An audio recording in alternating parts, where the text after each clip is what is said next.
My goodness, starting off the night with a raid. What is this? What chaos is this? We have a raid right off the rip. You guys are already coming at me with this. Hello, hello, hello, Chimera. How are you today? How's it going? How's life been treating you? Hopefully you are doing very, very well. Sorry, gotta adjust the camera here. I forget for these vampire streams, I have to adjust the camera so it's a little higher. Welcome in, everyone. Welcome to the party. Chimera, what color would you like for your name on the board here? I'll be lurking at my sister-in-law's a house dealing with BS. Y'all better have fun or else. Oh, don't worry, we'll have fun. There's a special character that's going to be introduced from you. Just to let you know, we're bringing you in. Chimera, how's it going? You were playing some Monster Hunter Wilds. That's awesome. Congratulations. I hope it was a fantastic time. Welcome in, everyone. This is our second Vampire the Masquerade storytelling session happening here. We are going to be doing a lot of fun stuff here. We are going to be playing the game. Gonna have some fun here. We're gonna be having a good time with the game here.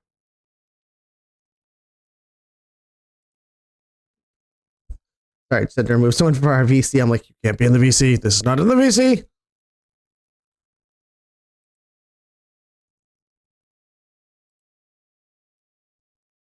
Sorry, I have to keep booting someone out. They're not getting the idea.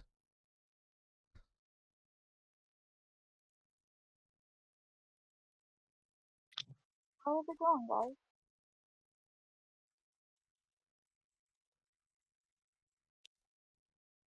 Listen, you need to pass to ride this train.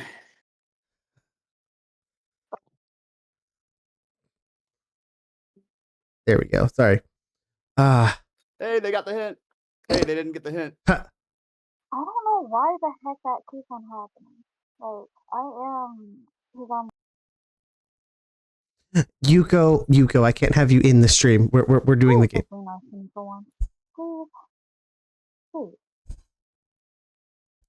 Yuko, you are unable to be a part of the lobby because this is our streaming group here. I do apologize. This is a non-open VC. Oh, my heart hurts now. It's all good. Hi, Eureka. Oh. You mean Star? I'm here, caught in an ad break. Well, for everyone, we are going to be playing Vampire the Masquerade tonight. I am your wonderful storyteller, Blood Rose. We have 4 wonderful characters hiding in the wing for us. They will be joining us shortly here. But I also wanted to mention to you guys that we are doing this for charity. So that's why the Christmas tree exists. I know some of you are wondering why there's a Christmas tree in October. That is because we are doing this event for Toys4Tots. I forgot to grab up. There it is. That any donation given to that link pinned at the top of the chat there, all donations go to a separate PayPal account that is saved up for the end of November or towards the middle of end of November, whenever the cutoff is here in Pittsburgh, Pennsylvania, that we will then take all that money and we go on a massive shopping spree. We buy a ton of toys. We get lots of pictures of them, and we give those all to Toys4Tots. Last year, we raised $256. This year, we're pushing to go over 300, and 256 filled the car. So hopefully we can make it so I have to take 2 cars for this trip this time. And indeed, we're so far already up to $166. So if anyone wants to donate, you can donate there. If you make me rent a bus, I swear to God, I will murder you all. If I have to rent a bus to buy all these toys, I'll just show up to the donation place like, here, have the bus, have this whole thing. But I will mention that for tonight's stream, it is going to be one where I will be reading the chat, but I cannot respond to you guys. Because as I am the storyteller, I have to keep the focus and have to keep the game going. So I will be unable to comment. Our 4 lovely characters, such as Noli there, will be allowed to comment and comment on your post. So you can definitely share stuff for them to see. They will definitely be the ones who are listening to you there. But with that, let us get on in here. Chimera, what color did you want for your name before I go into full mode here? Last time I think you did blue, but you tell me whatever color you'd like, and I'll add you to our board for the raid. Blue again? Right. That is purple. I know that's... All right, lighting changes in the room also throw me off. I have sometimes some difficulty telling which color is color.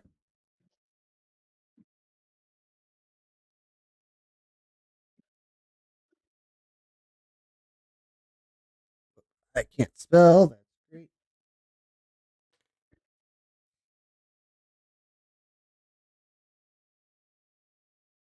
Does anyone else have way too much shit on their streaming desk, or is it just me?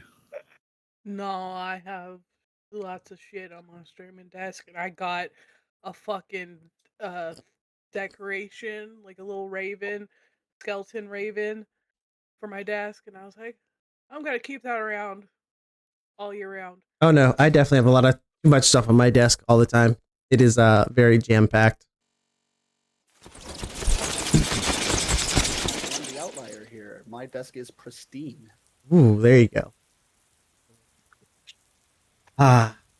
Welcome in, everyone. Welcome to our 4 players.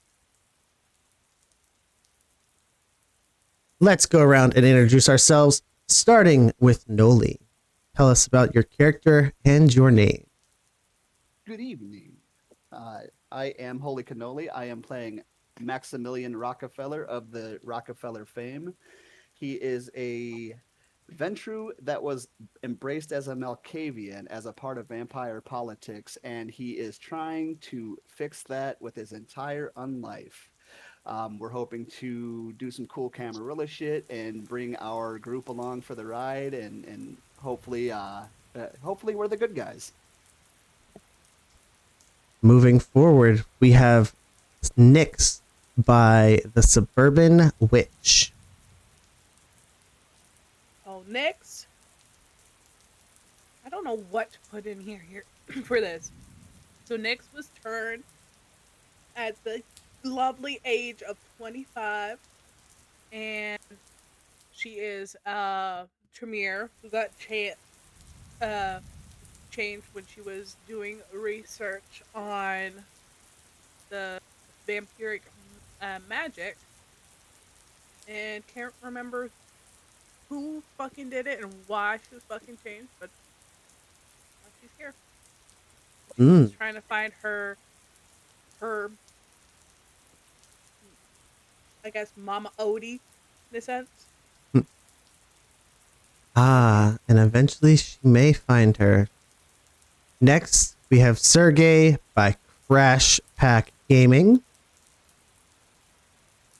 Privet! What's up? I'm Crash. I play Sergey, the larger-than-life Russian vampire. Expect bad accents and little jokes cracked all night, especially about small cars. And every once in a while you'll hear a Russian word sneak through. I don't know if they're actually Russian, but you know, it's close enough. It makes sense to me. They are. I've been I look up a few here and there. Try not to get any derogatory ones, but there's some that I try to slip in. Fair enough. And finally, but not last, we have Sable, played by my wife, Ro Wolf. Try that again. There we go. Well, I'm playing Sable. She is the corporate end of this crew, making sure everyone kind of does what they're supposed to, and making sure we have all the abilities.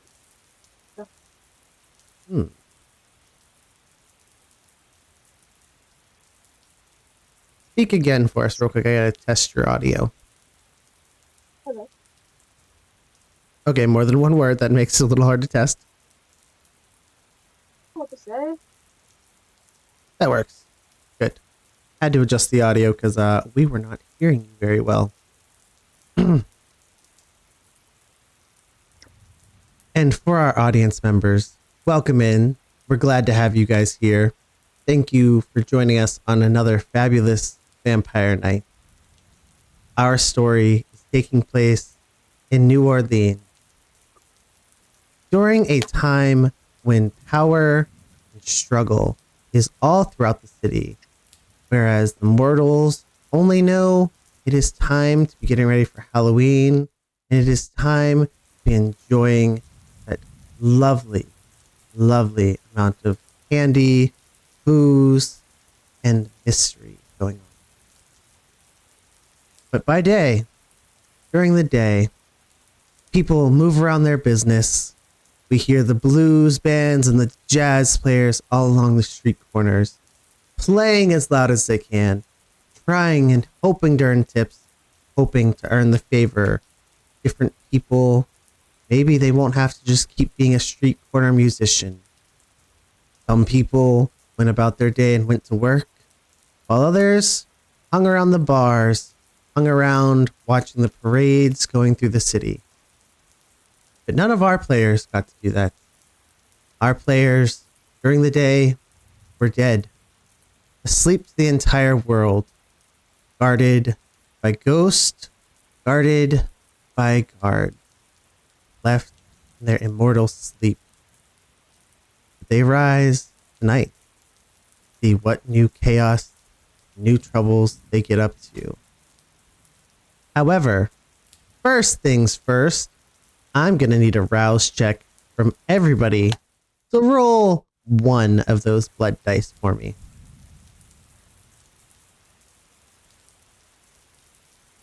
Five. Does that pass? That is a fail. Your hunger goes up by 1. You are starting the night at 2 hunger. I'm gonna take it like 4, didn't do much better then. No. Ooh. Sable, you are at 2 hunger. Seems last night you felt a little hungrier than you were. I rolled a 7. Ooh, a 7. Number 7.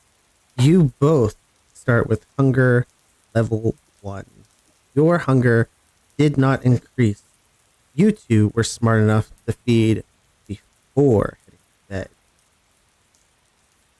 bed. Ah, I can't help it. I had to tell Ray Ray all the news. of course, of course. Ah, This catfish po' boy. the catfish po' boy definitely did it for you. Well, seeing as how our coterie split up last night, we had 3 of you staying in Max's very, very luxurious house, and Nyx was off on their own. Let us start with Nyx. What are you doing to get ready to go meet the coterie at the bar La Rousseau? I get up out of my coffin, do an exaggerated stretch, and I'm just like, Ray Ray, whatever the fuck you're thinking of doing, don't fucking do it. It's too fucking early for this shit. I forgot to fucking eat last night, and I am fucking starving. You know, right as you say that, Ray Ray just pops his head out from beneath the bottom of the coffin. What do you mean? What are you talking about? I wasn't gonna do anything to you. Fucking Ray Ray, I know you're fucking gonna do something. We haven't been in this house for how fucking long? Maybe like 30 years? And I know you're gonna do some shit. Come on, Ray Ray, don't even. What? just You sitting mean there I with, don't like, pop open out my of the head. coffin? Well, it's either the coffin or the closet. One of the two. By the way, get your grubby hands out of my crotch. Oops, my bad. I didn't think you'd notice because you're so cold. I may be cold, but that doesn't mean I can't feel. Very true. You can definitely feel. And Ray Ray is definitely backing away a bit, realizing that his dastardly plan, trying to seduce you while you were asleep, definitely was not going to be working for him. We'll have to make sure that Ray Ray learns his lesson later. I glare at Ray Ray as I slowly will crawl out of the coffin as if I'm drunk, but not really, and then get up and go. I need something. I need to go put on my fucking face. Shuffle to the bathroom with some bunny slippers on and put on my makeup and everything and get dressed and go, fuck! Forgot to ask where I'm supposed to meet them. And shoot a text over to Max asking where the fuck I'm supposed to meet them. And as you send that text, let's cut on over to Max, Sergey, and Sable. What are you guys doing as you've arisen for the night? Wake up and meet up. Time is money. We have something to do. What's everybody up to? Are we ready to go right now? Already out of bed, dressed in his best. He's prepared. He is ready. He's got the guards on notice that they are going to be leaving the house.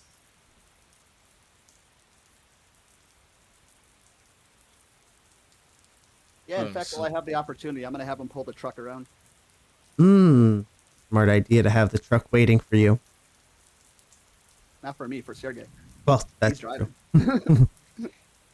And as you're telling them this and getting ready to collect everyone and get ready to go, you do feel your phone vibrate in your very elegant jacket. Pull out my iPhone 35. There's a text there from Nix. Hey, where are we supposed to meet? I'll ask the group, hey, where are we supposed to meet?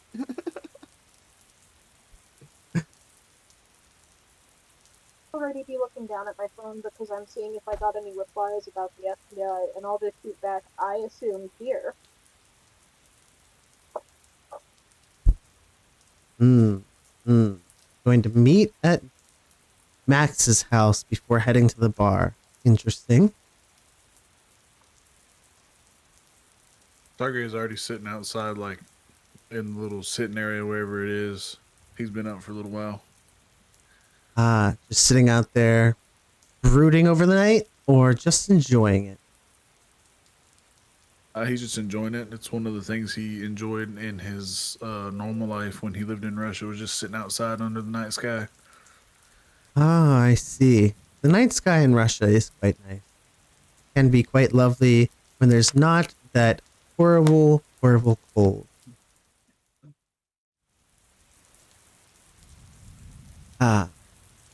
Well then, Nix, you receive a text back with an address to Max's house, which you have to make your way there. Not a far jog for you, being that you are of the undead, being that you are of the vampire.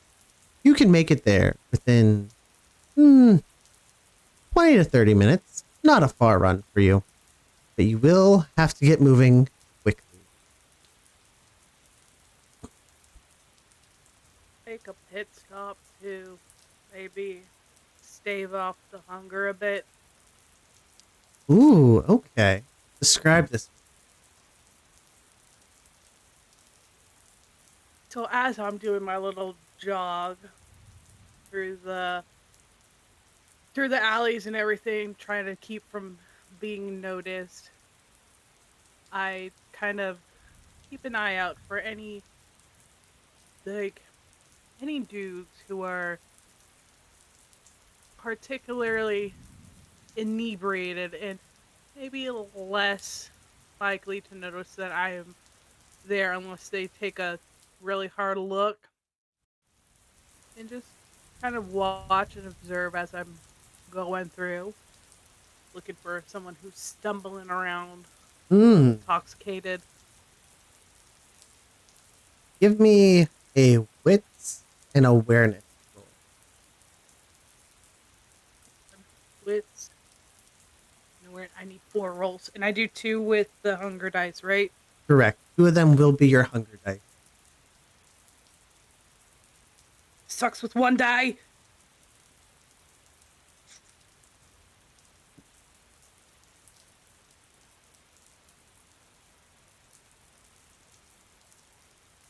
You said you got 1 success? 2 success. 2 successes. Ah. Yes. With 2 successes, you definitely find a man. He just stumbled out of one of the bars. He stumbled around back. He's stumbling pretty hard. He's holding onto the wall to keep himself standing. He definitely isn't paying attention as you sneak up behind him. So I do like a little, like,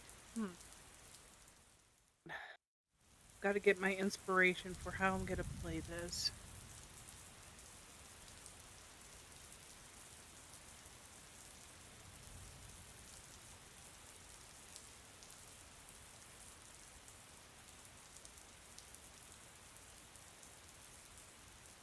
He Sorry, is, I had that. it is all good. Go ahead.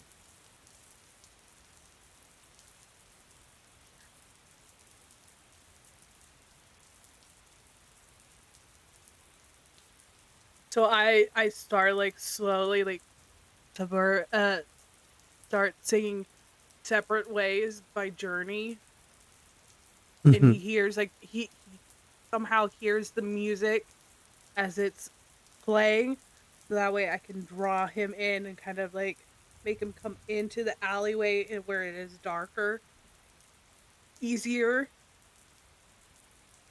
Of course, as he is just a mortal man, and an inebriated one at that, he definitely hears your song, and he starts to wonder why he's hearing that. It's not like the music he was just listening. It's not the call of the band that he had just heard, but he is gladly going to follow along, follows the depths of the corridors, the back alley. As he gets closer, so I grab him and go behind him and kind of do like a chokehold kind of thing, and then just go in as quick as I can. He is caught back. He's taken aback by this. He was not expecting this. His reaction time is slowed from all the alcohol, and as he tries to yell, you've already covered his mouth as your fangs sink into his neck. And within a matter of moments, he goes from wanting to yell and scream to a blissful moment where he's enjoying the ecstasy of this. He is enjoying the thrill of your bite into his neck. Only take enough to stave off the hunger, but keep him alive. So we're only that having way- enough to drop back down to 1. Yes, because I don't want to take too much. Because 1, he is inebriated, and 2, I want to make sure that I don't leave a body to be found. Very well. And what will you do with him once you have fed on him? I whisper in his ear, "Oh, thank you, Shug. But don't worry, you won't remember this at all." Hmm. Slink away into the dark as I somewhat gently push him back brighter side of the alley. Roll me charisma and dominate for your compel there. 5. It'll be 5 dice, and one of them will be your hunger dice.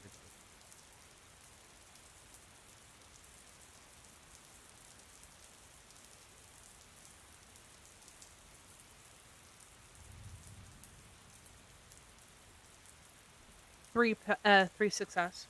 3 successes. For a moment, he looks startled. He looks like he's about to yell, like he's about to rave about this. Scream that he's been bitten. Then his eyes glaze over. He stumbles back, He leans against the wall again and mutters to himself, huh, definitely had too much beer tonight. Thought some lady just attacked me. It was probably nothing. As you disappear back into the night, he is peeing while trying to hold himself against the wall. You can already see that the wounds on his neck have already healed, leaving no trace of your attack at all. Next, you are back at one hunger, successfully not noticed. So I kind of shake it off and get that little buzz from my drink. And I'm like, "Ooh, that's the stuff." And I make my way over, jogging as fast as I can with that little detour so I'm not late. But enjoying the momentary buzz that I got from my successful hunt. And a buzz it is. You, for yourself, for a little bit, feel as if you might be a little bit tipsy. Tasting the alcohol in his blood, and feeling your own starting to give in. Feeling a little bit buzzed, but it's not enough to actually get you drunk. But it'll leave a good feeling. As you finally arrive at Max's house, you see everyone leaving out the front door, approaching Sergei's truck. Oh, Sergey, what the fuck is this shit? You didn't tell me you had a fucking massive tank. Yes, this is 1980 Ford F-100. Best truck ever made. He slaps the fucking hood hard and it just kind of bounces the front of it. Oh shit! I was expecting something like that one car you were describing that you squeezed into. Ford Festiva did not last long. Well, this definitely seems like a fucking upgrade. I can say that. Only problem, someone has to ride in back. Fucking do it. You're going to ride in the back? Fucking right in the back. Wasn't going to meet me, so this worked out just fine. Very well. As you all pile into the truck, Max, already getting shot, as his rightful place is. I called it. Exactly. He's always there. Nix piles into the back.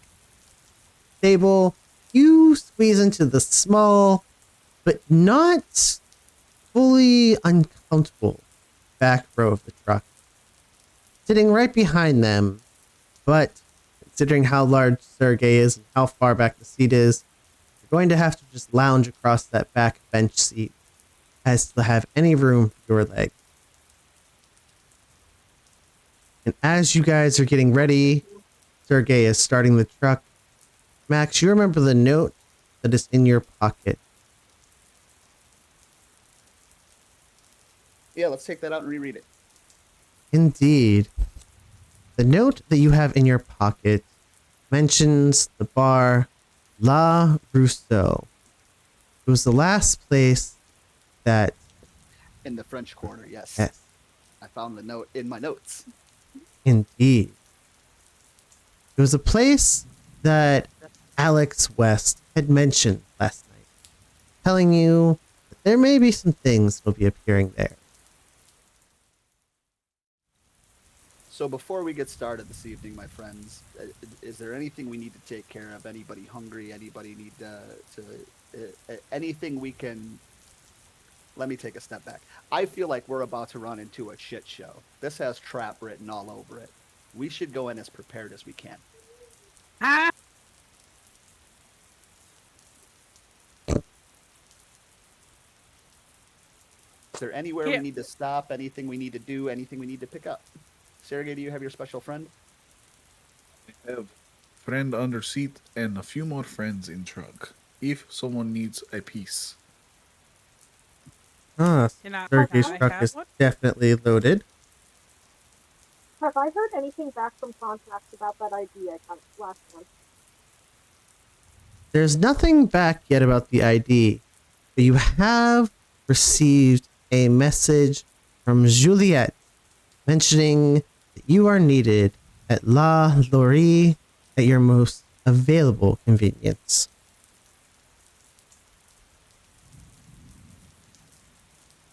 Is there any way we can make a quick stop for me to go see La Laurie? Sure, you just tell Sergey how to get there and we will go. I'll provide you an address. Very well. And it sounded like Nyx was hoping to hold on to one of those handguns of yours. Yes, what would you like? If you're good with it, Blood, I'm gonna say I have the shotgun, and then I have a larger handgun, maybe like a 357 or something like that. Then I have maybe a 9mm in the truck. I eyeballed the 357 and be like, that's a shiny toy. I like that one. Yes, you'll feel like a berry with this gun in your hand. Oh, you haven't seen my skills yet, you Russian teddy bear. So They could Nyx get is a going gun. to take the 357. I'm going to guess this is a revolver, correct? That would be right. Very well. And I would say it probably falls under the heavy pistol category. Gotcha. Okay.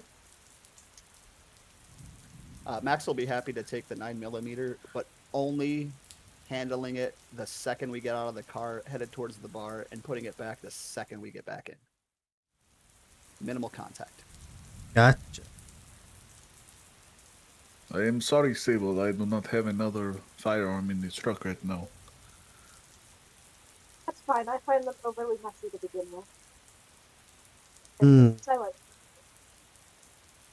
Well, as you give Sergey the address, you guys speed off towards the French Quarter, stopping at the La Laurie Mansion, where you know the 41st Justiciar elders are awaiting you all. As you enter, the lady at the counter smiles, she acknowledges you all, and she winks at Max. Go and make my acquaintance. Ah, glad to see that you guys are back so soon. The council will be very happy to know that the people they hired are very, very vigilant. Village. Yeah, we got it. Go ahead, Sable. It sounded like urgency that we needed to be here. Oh, well, of course, Miss Sable. It is always urgent here. But, as we've seen with some of your kind, not everyone has your punctuality. Some people like to take their leisure. As she says this, she is slightly glaring towards Nick. You get the feeling she's not really a fan of your over boisterousness and your non-punctuality. Listen here, sweetheart. I may not be punctual, but I don't miss much. Especially the look you were giving to Maximilian here the other night. I gotta be honest. You might have had a chance with him, and I might have put a good word in for you if you hadn't brought up that shit. She smiles at you with ever so much arrogance and confidence. Oh, don't worry. I wasn't trying to hide how I was reacting towards him. And he definitely was able to see it as well. I'm going Oh, to yeah. stare down my nose at her and say, listen, we're here on business. We don't deal with cunty bitches. Can you help us out? She Immediately nods. standing up for my friend. She nods. She recomposes herself, remembering that she is the face of the elders. And she gestures for someone to walk you guys into the dining hall again. And she says, very well, sir. The elders will be waiting for you in there. Please follow Eric, and he will lead you right in. And have a pleasant evening. I did. You Well, too, it's a sweetheart. custom, yeah. Go ahead, Sable. Sorry. No, okay, so go ahead. I make Um, sure to go turn to her and go, "Toodles, sweetheart," and kind of like do the little rascals like wave under the chin with my fingers. Ah, definitely giving insult to her, but doesn't seem to be old enough to fully recognize the gesture. Kind of just looks at you like, what? But he is quickly back to work, making phone calls, checking her book, and working away, not paying any mind. As you all report back into the elders, you can yet again hear them fussing, hear them complaining, and hear them arguing in the dining hall again. They ask you about the evidence that you had received and wanted to see what it is you guys had found.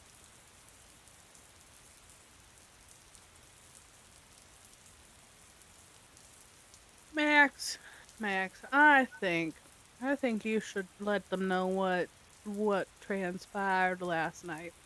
And I kind of take a spot on against the wall, just leaning there and kind of just nonchalantly like making it known I'm just like there, but I'm not there.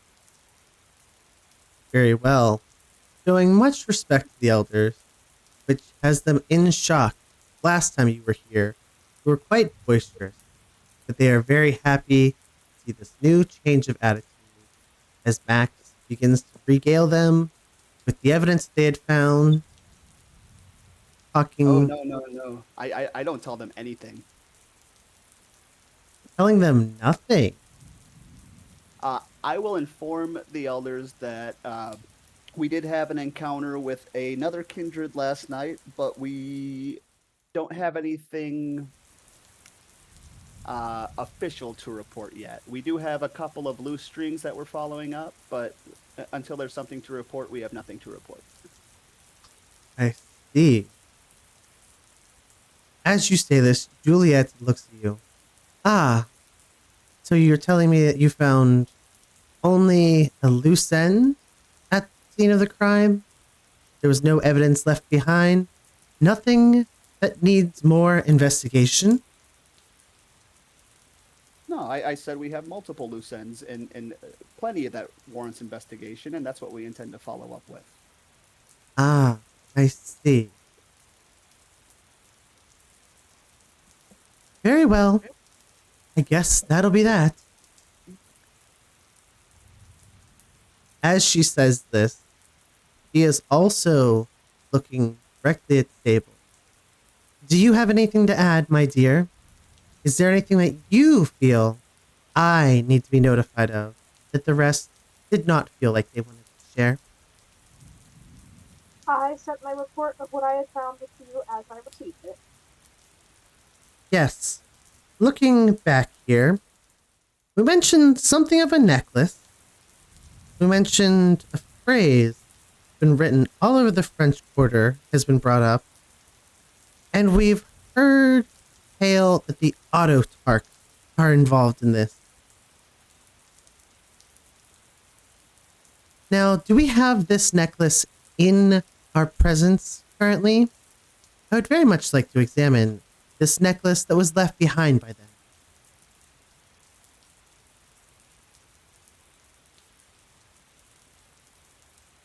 I do not have it. I don't know if anybody else took it. There was a necklace. Why, yes, there was a necklace that was found at the scene.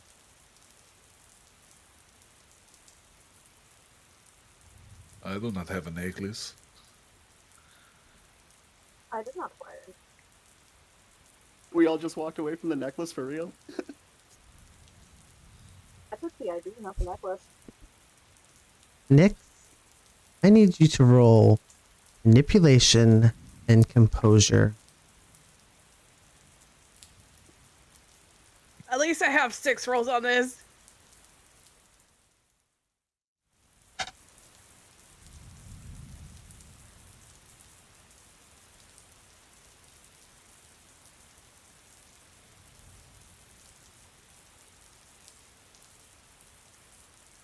3 successes. 3 successes. As you say this, your voice has been cracking a little bit. It seems slightly suspicious. Juliet stares a little closer at you before waving it off. Very well. I guess someone did not do their job well and left behind the necklace. But somebody will need to retrieve that, because that may be a very, very vital piece of this progress. And if you all hope to see your prince survive this and see yourself through to another night, I would suggest that we practice a little more caution and a little more diligence. The diligence part I can do. Caution ain't been my strong suit. Understood. Very well. But as you were saying, and as this is going on, Manuela Cardos Opinto, a Spanish bruja, chimes up. The Autotalks.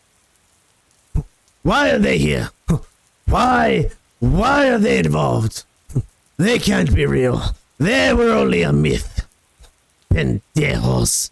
Those pinchy guerreras are never around. We've never seen their like before. Why do we believe they are here? It's my understanding that the official position of the Camarilla is that the Autotarchs are make-believe, and they do not exist. Well, it seems that they are not just make-believe.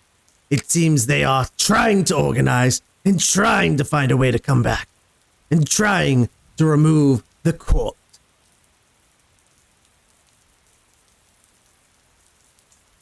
And that is definitely something we intend to look into. In fact, that is our highest priority the second we leave here. Yeah, what he said. Purposely not saying anything about the necklace. And it is okay, because we discovered that if you hug an Autotarch, they will stake themselves. Yeah, if you give them a nice, big, cozy, bone-crushing hug, they just poof into thin air! Sergey just kind of looks at Pinto with this fucking half-cracked smile on his face. Alleged Autotarch. Pinto does smile back at you. He is pleased. He recognizes one of his kind and is enjoying the fact that you resorted to strength to prove that you were the brute of the group and that you were the one who truly calls the shots. However, as this is happening, Molly MacDonald, a Nosferatu of British descent, chimes in. Oi!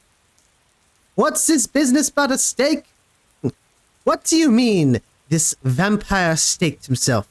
What are you on about? Oh, madam. Fucking Sergey here gave him a nice little hug, and while he was hugging him, for some odd reason, this motherfucker pulled out a silver steak out of his fucking pocket and was trying to get at Sergey by going through himself.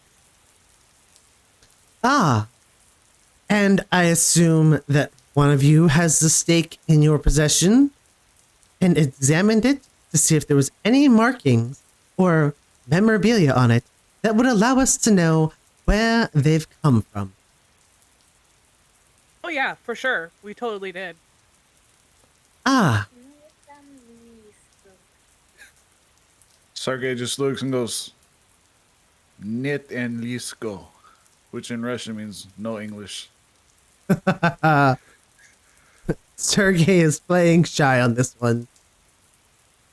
And Molly looks right to Nick, who has now somehow appointed themselves as the speaker of the group. And where might this steak be? Do you have it on you? So we may all examine this steak. Why would I be stupid enough to bring it here when we trying to use it as a lead. Plus, I wouldn't want to jeopardize the elders here by putting something that could potentially wound them and or kill them in the room just in case someone were to sneak in and fucking use it. Do you think I'm really that fucking stupid? Enough! So like, Enough! What I am hearing from all of you is a lack of understanding of this situation. All of you do not seem to grasp the endeavor that is happening. Juliet is chiming in now, looking very stern. I appointed all of you because you have all shown you have very, very detailed tasks and talents that would help with this mission. But it seems that none of you are fully grasping the situation. Stares down at Sable. You are going to need to ingrain into each of them what happens when we are not pleased and what happens to those who waste our time. Is that understood? I'll bow my head and go, of course. That being said, the more we talk about the more time we waste tonight that we could be using towards investigating these issues that you bring forward to us. Then see to it that you go out there and investigate. And next time we call you back, bring evidence with you. You can even bring said stake with you and check it in with the security next time. That is all. You may leave.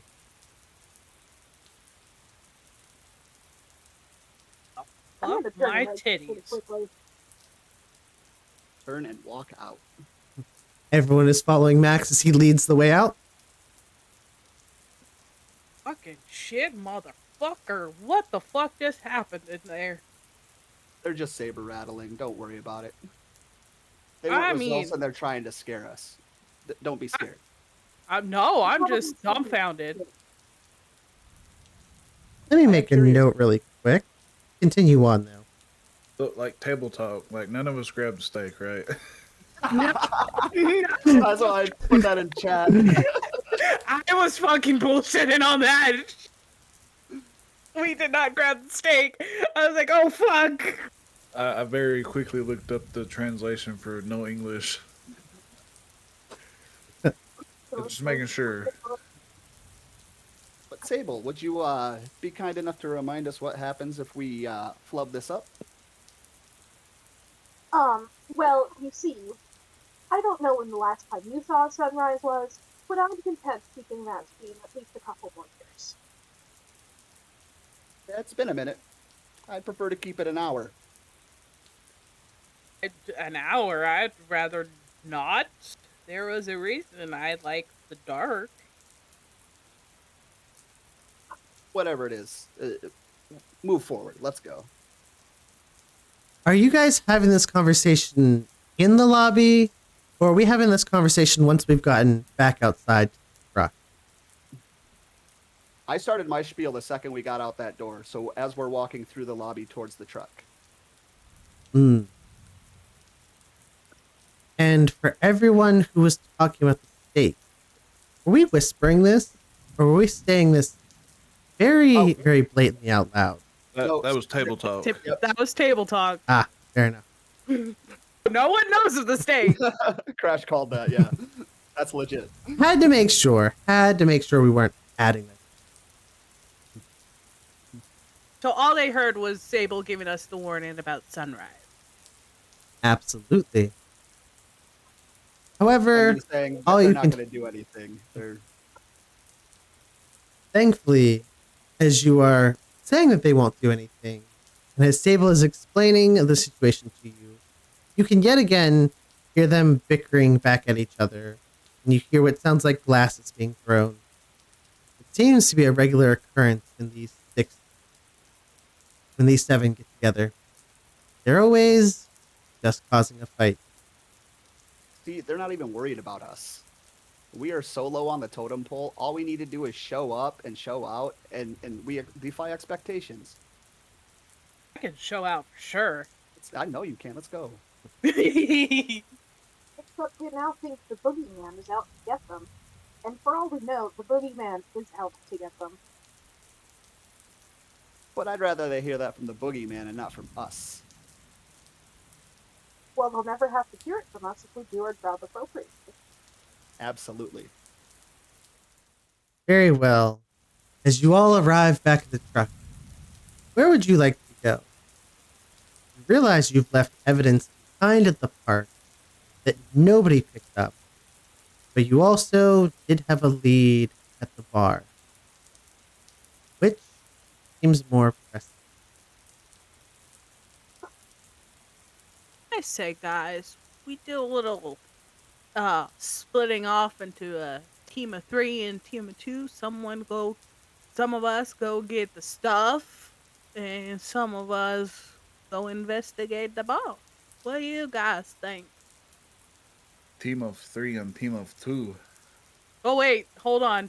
Split off into teams of 2. I was wondering where extra person from. You know, I was a little hungry when I woke up this evening. And I had to say, I had a little treat on the way over to meet you guys. Seems like I'm still feeling a little buzzed here, okay? Unfortunately, the only way that plan's going to work is if Sergey and I go together, because we will not separate.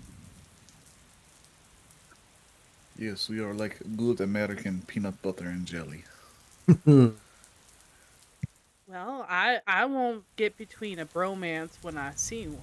So, Sable, care to join me on doing something? No, it is strictly platonic. It is a work relationship. Max is too small. I visibly what? And I'm just sitting there, I just giggle, snort a little bit, and be like, bruh, that is what a bromance means. Sergey just looks at Max and shrugs his shoulders.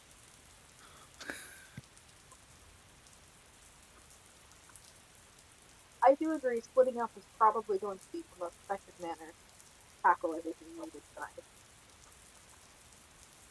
Indeed. As you know, Sable, you do have free reign of the garage, and you are allowed to take out one of the vehicles if you do so need. It seems that privilege has not been stripped away from you, even though your work tonight was unsatisfactory.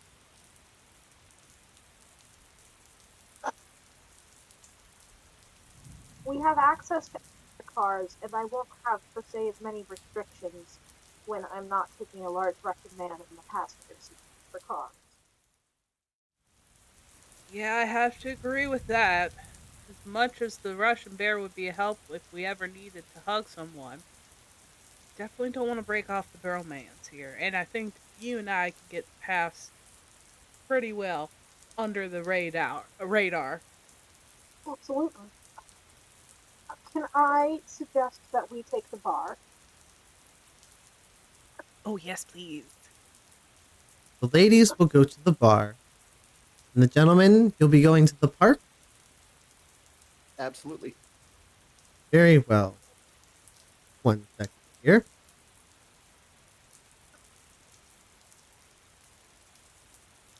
And while we have a moment, if we're going to the park, I am not taking that piece.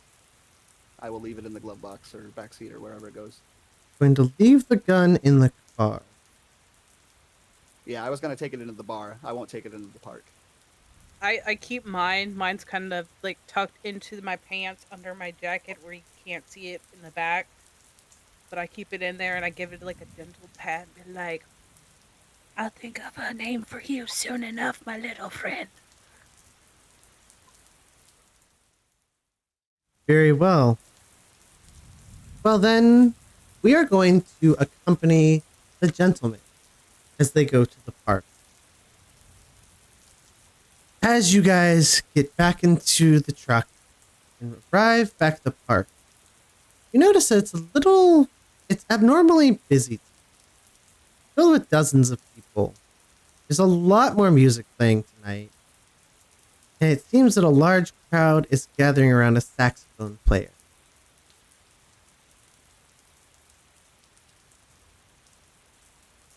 That's odd. Saxophone player at night. Anyway, we're here to do a job. Perhaps we should be quick, boss. How quick do you want to be? Well, it is better not to be noticed. I have a trick I can do, but I don't like to do it.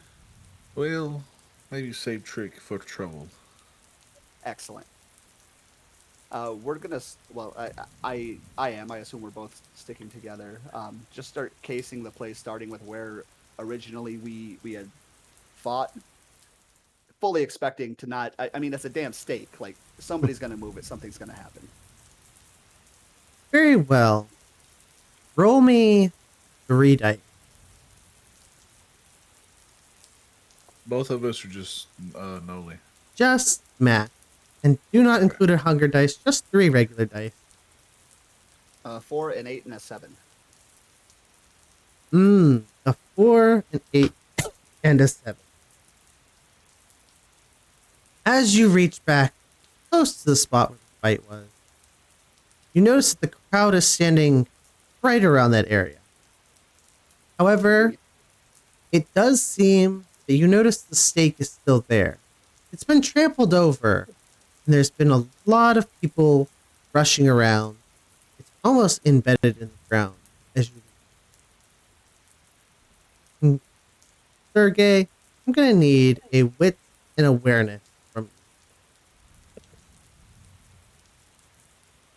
you. That with the hunger dice included? With the hunger dice included. And you were only at 1 hunger, so only 1 dice will be a hunger. Ooh, it's 1 success and 4 fails. 1 success, 4 fail. Were any of those fails a 1?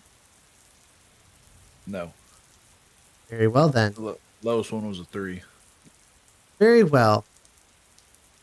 You do notice that this musician who's somehow gathered a massive crowd, he's missing a lot of notes. He's trying to do a saxophone rendition of A Wonderful World, and it is absolutely god awful. You're wondering, how is this man gathering a crowd when he misses almost every note? When Sergey verbally expresses, like, this guy is kind of ass. Snap out of my fascination with the stake and kind of listen. Yeah, he's kind of ass. Indeed. As you're It's listening, odd that he draws crowd. indeed, and as you guys are listening, you're also noticing that there are many people in the crowd wearing black robes. And they are watching very attentively. They're keeping an eye towards the front, but there seems to be at least 5, 7 of them here. I give Max a nod to see if he sees the same thing I see.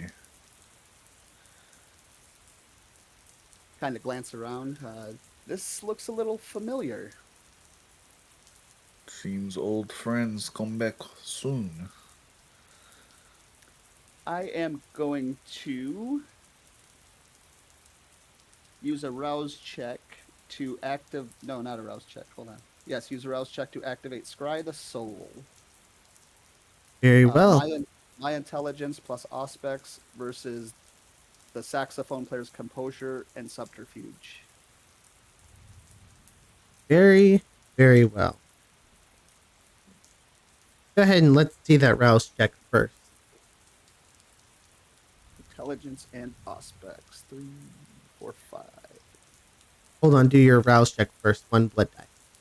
Oh, yeah. I rolled an 8.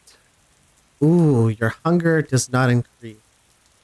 This trick, kind of like old hat to you. The beast doesn't get to come out. It growls in the back of your mind, begging to be unleashed. begging to let the madness ensue and let him But I'm not seeing colors yet, right? correct. Not seeing colors yet. Because that's what I'm thinking right now. Like, okay, thank God I'm not seeing colors yet. No, colors are staying at bay as well. Make your roll. 2 successes, and they are actually both 10s. You crit. Okay. So 4 successes. I only had 3 successes on my Oh, geez, I'm glad I rolled those 10s. end.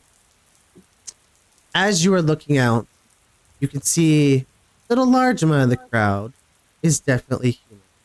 A lot of them are just mortals who are watching. Red light, red light. Go ahead. So this is contested with me and the saxophone player, so I'm looking specifically at him, only at him. This ability does not work on groups. Very well.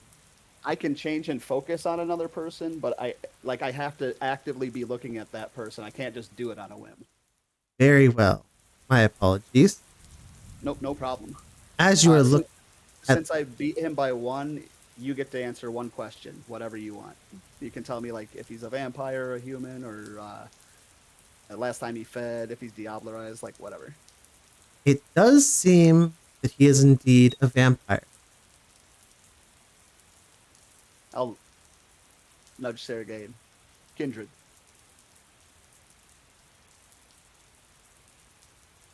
Sergey will nod and, well, what is the plan, boss? As you guys go to discuss, you notice someone towards the back of the crowd who's leaning against a tree. Their hair is red and black, split directly down the middle. He's of an average height, with chin-length hair, wearing a fine black vest with a silk red shirt. His shoes are a very shiny black. He's laughing at this mediocre show. He's also booing and throwing little sticks towards them, calling out horrible comments, making fun of the fact this guy shouldn't own an instrument, let alone even have a crowd.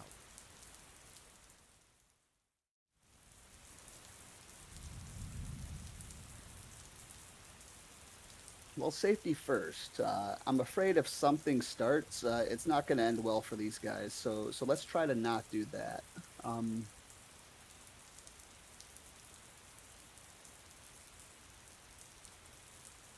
Come on, you call this music? Who plays like this? Come on! What's with this guy? What the? Would you like me to shut him up, boss? No, I'd kind of like to see how this plays out. Maybe they can do our work for us.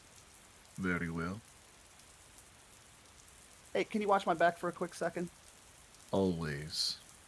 I'm gonna go beeline for that steak while I'm thinking about it. Indeed. Your compulsion is drawing you closer. In the back of your mind, stake. Get the shiny. Get the shiny object! I don't mind being smacked down once. I do not want to get smacked down twice. As Max is going for the stake, and Sergey, you are watching this figure with red and black hair. He acknowledges that you guys are watching and notices that you guys aren't paying attention to the show, and also acknowledges that Max seems to be walking away from it. And he looks. This guy really thinks he's a musician? How could this dude even carry a note? Why would he be here? You guys get it, right? And he says this while pointing towards you guys. I've got my back to him right now.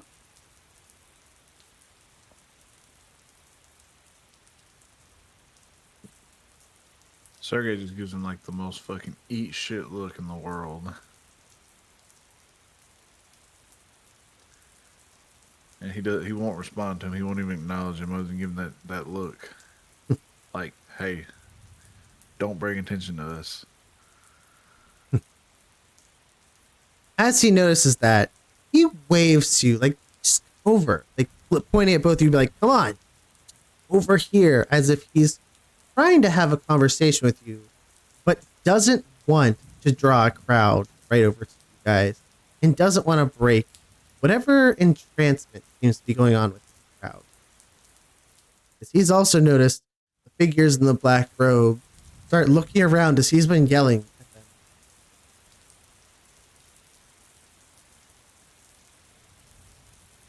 I'm gonna scoop up that steak if I'm able. Secure it on my person in my jacket or something, and then see what all the fuss is about. Very well. You have quietly retrieved the steak and have slipped it in your jacket. It is secured very tightly and away from where anyone would have seen. Everyone else has been looking forward. They haven't been looking at their feet. Are you guys going over to this figure? Oh, absolutely. Once Sergey sees Max start walking over there, he'll start making his way over there too. This young man extends a hand and reaches out. Hi, I'm Wes. And this little guy, he points towards a bat in a tree above him, is Jasper. You notice though that this bat, it's a little bit bigger than what a normal bat would be in this type of area. It's not a normal type of bat you would see in New Orleans.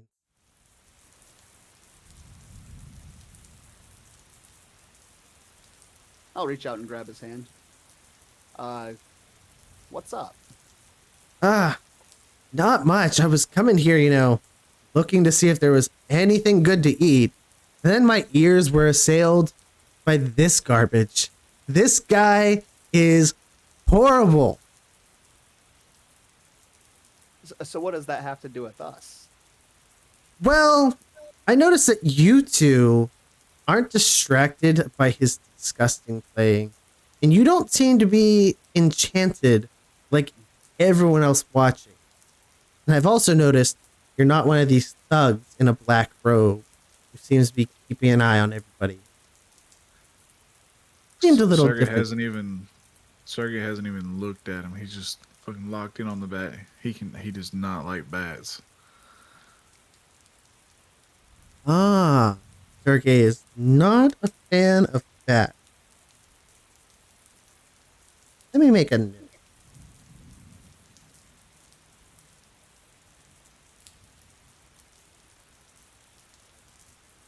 Yeah, it's very strange. It seems that, I've been coming here for the last few weeks. I've been coming around here where me and Jasper can easily find a good feeding and be able to get our way through. But somehow this guy keeps showing up, and this crowd seems to keep getting bigger.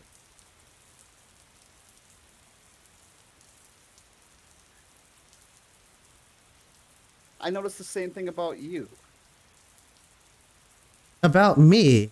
Why are you not entranced by this guy? Why are you booing him? Well, you see, us of the Clan of the Wild, those of us who live off the land and don't adhere to the rules of everyone else, we definitely are immune to such kindred abilities as the ones him and these figures are obviously using on everyone. I am making a mental note that he used the word kindred. Indeed. Not letting it show on my face, though. But I'm surprised, like, ooh, okay. Yes. He's been so disturbing that I can't even get my swarms of bats to come around the area nowadays. They're just too... It offends their hearing and just sends their sonar overboard. I've had to keep them away for fear of them getting hurt. Did you say swarms of bats? Why, indeed. Being that I am of a gangrel clan, that I control many bats. Maybe he should keep playing. Not a fan of bats, I take it? What have they ever done to you? We'll see when Sergey was just a wee lad working in mines in Russia. The men would send me into small holes that they could not fit in. Well, not too small, because Sergey was big child. And in there, I got swarmed by bats one time, and I never cared for flying rats again.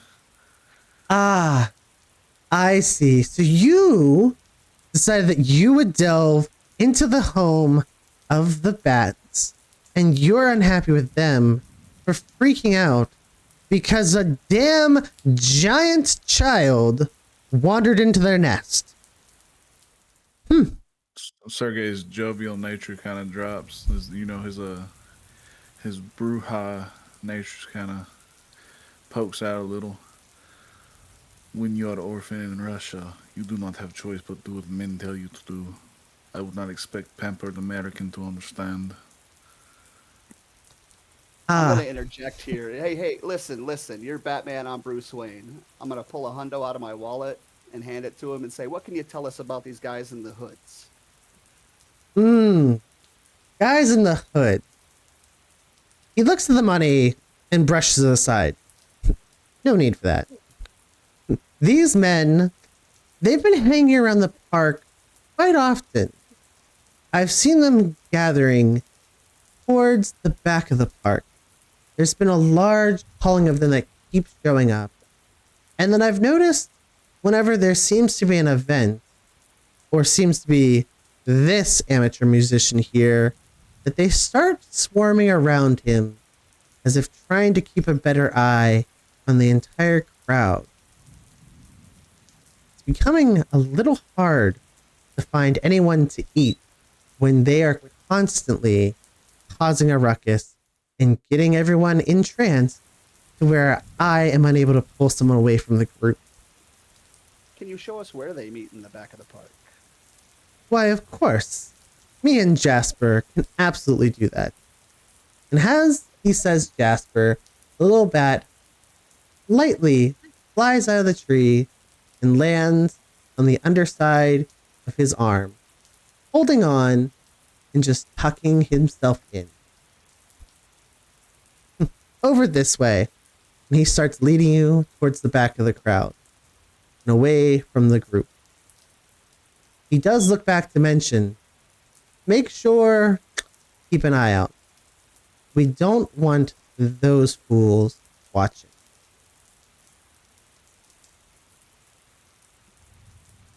It's all right. We brought those fools repellent. As I point my thumb towards Sergey. Ah, Head is on swivel at all times. Yes. The big guy will do nicely. As West leads you guys around towards the back of the park, you're noticing nicer fountains, more flowers, even a little bridge with some lights on it. You notice towards the back, there is a certain fountain and statue that's not lit up, which is unusual because all the other fountains have been lit up, showing off glorious musicians. But this one seems to be dark.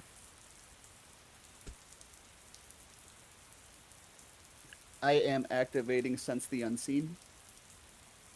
Very well. I believe that is a rouse check there. No, that one is free, but it is a wits plus aspects or resolve plus aspects, depending on if I'm actively looking for something or passively. Well then, give me wit. I was going to say my passive will be 6. Very well.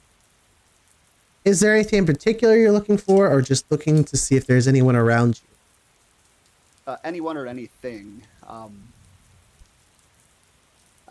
counting on Sergey to be the physical eyes in case anybody's sneaking in the shadows, and I'm trying to be the supernatural eyes in case anybody's sneaking in the shadows. Very well. And just up in general as we make our way towards the back of the fountain. Very well. Then roll those 6 dice for me.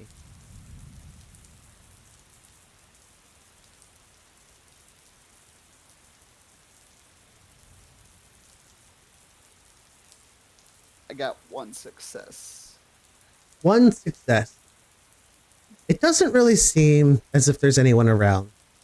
This part of the park seems fairly quiet. You notice a few people walking past, but there's no one skulking about. There are no unseen figures to be seen. Yeah, then we just keep heading back. Mm-hmm. As you get closer to the fountain, Wes points at it. It's around there. Seems that around that place is where a lot of them have been congregating. I haven't had the courage to, follow them, considering I've seen them swarming in groups of 10 to 12 of them, and I'm just one guy, so not really a fan of following them, but I do see them around here very often. That, my friend, is why you have bats and I have bat. Again, pointing towards Sergey. Ah, Hey, appreciate the help. of course. Anything to make the park a little safer feeding ground. And might actually make it a little better to stay in town nowadays, rather than having to go back out to the swamps.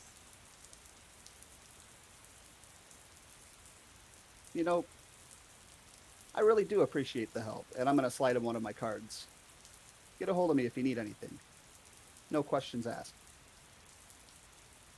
He nods, and he takes the card, and he slides it into his back pocket. Very well. I may take this and reach out. I may not. I'm usually here only for a little while, and then I'm off to the next part of the world. But while I'm in town, I'll keep you in mind if I need a hand. Kindred have long memories. Just don't lose it. Indeed, I will not. And as you say this, West just turns into a bat himself, and both him and Jasper both fly off. Sergey visibly shudders.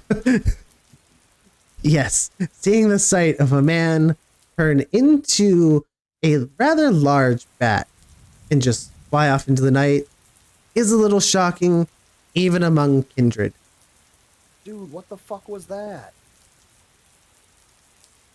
What? Giant bat? Yes, very bad. We should not have given him a card. That whole scenario. Oh, yeah. Sorry, boss. No worries, no worries. Even giant men are scared of some things. I understand. Water under the bridge, we won't mention it again. Yes, as they say, water off a duck's back. We'll head out. Continue on, searching, looking. You're going to I wonder continue why searching around? Yeah, I wonder why he pointed us in this specific direction.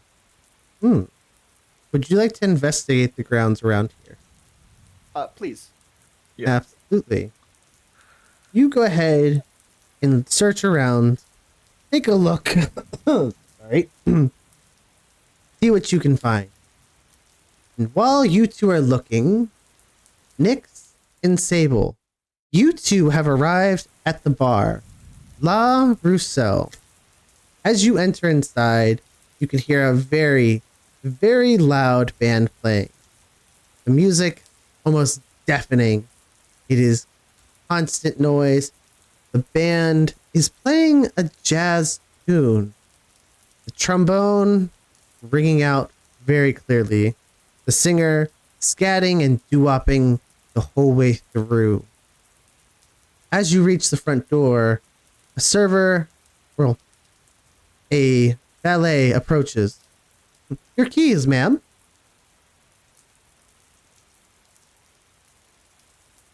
I will pass them over with a nod.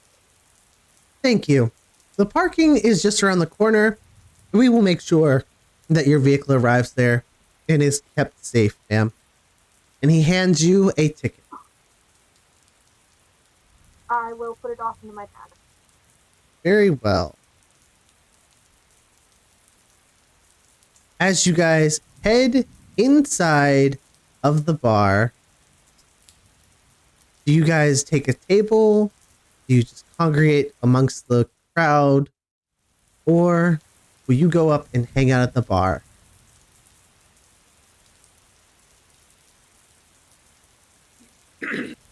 I'm so sorry. Sable, I could use something to take the edge off of interacting with the elders. Do you want anything? Oh, thank you, but I'm gonna follow you up. I just would like to keep together in this sort of environment. Sounds good. But do take me up on my offer anytime. I'm paying. Thank you for your generosity. So we go up to the bar, I guess, and I try to flag down one of the. How many bartenders are there? It's a fairly busy night. It's in the middle of October. There are 3 people working behind the bar. So I look for the cutest bartender there, and I try to get their attention. Of course. And There's an elderly man who's working there. Seems like he's been running this show long before anyone else. There's a middle-aged guy who has some long hair and a really, really interesting taste of a goatee. And there's a young 20-year-old woman who seems to be struggling a bit. She's trying to keep up, but she's also trying not to be trampled. She's wearing a small little tube top and cut off shorts.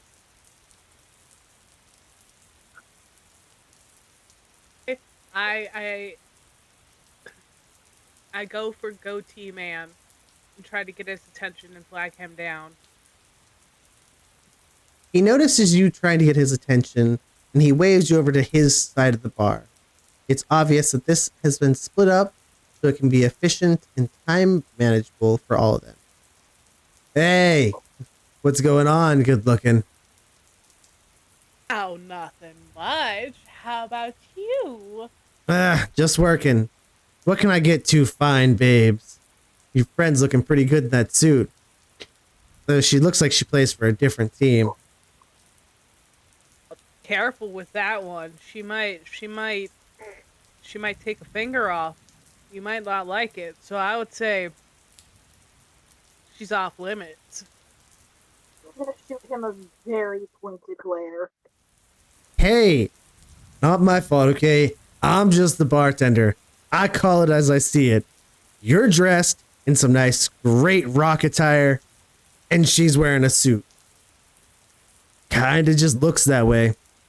Not like it's a feminine looking suit. It's a good suit, don't get me wrong, but it's not the most flattering. Before you lose an arm, I will take the strongest Long Island you can fucking make. Long Island, you got it. All right, I'll get it made. What about you? Anything I can make to make it up to you? I'm good for right now. Thank you.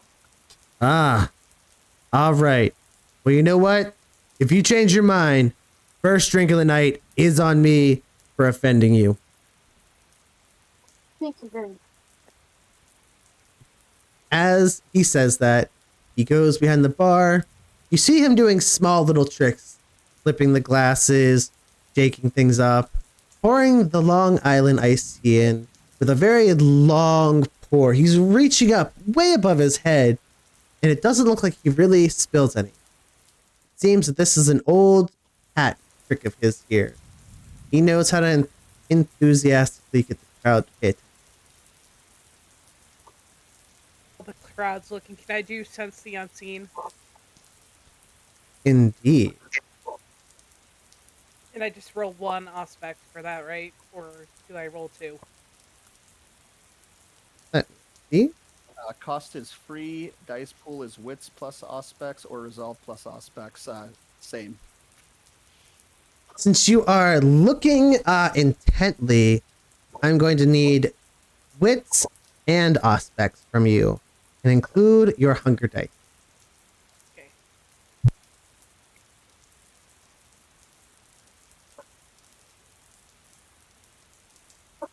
Two success.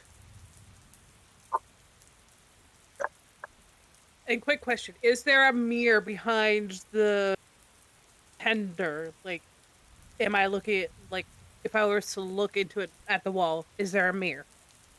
There is indeed a mirror behind him. You said you had 2 successes? Yes. As you are looking up there, you do notice there's a man just perched against the mirror there.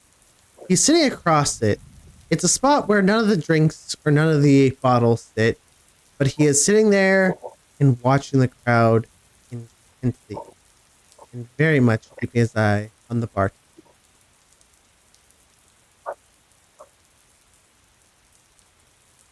I tried to get his attention without drawing attention to myself that I can see him. So that way anyone who happens to look at me won't think I'm like batshit crazy. Very well. As he's looking out amongst the crowd, he does notice that you are looking up towards him. He notices someone sees him. He looks for a second, looks a little shocked, and he slightly waves to see what you'll do. I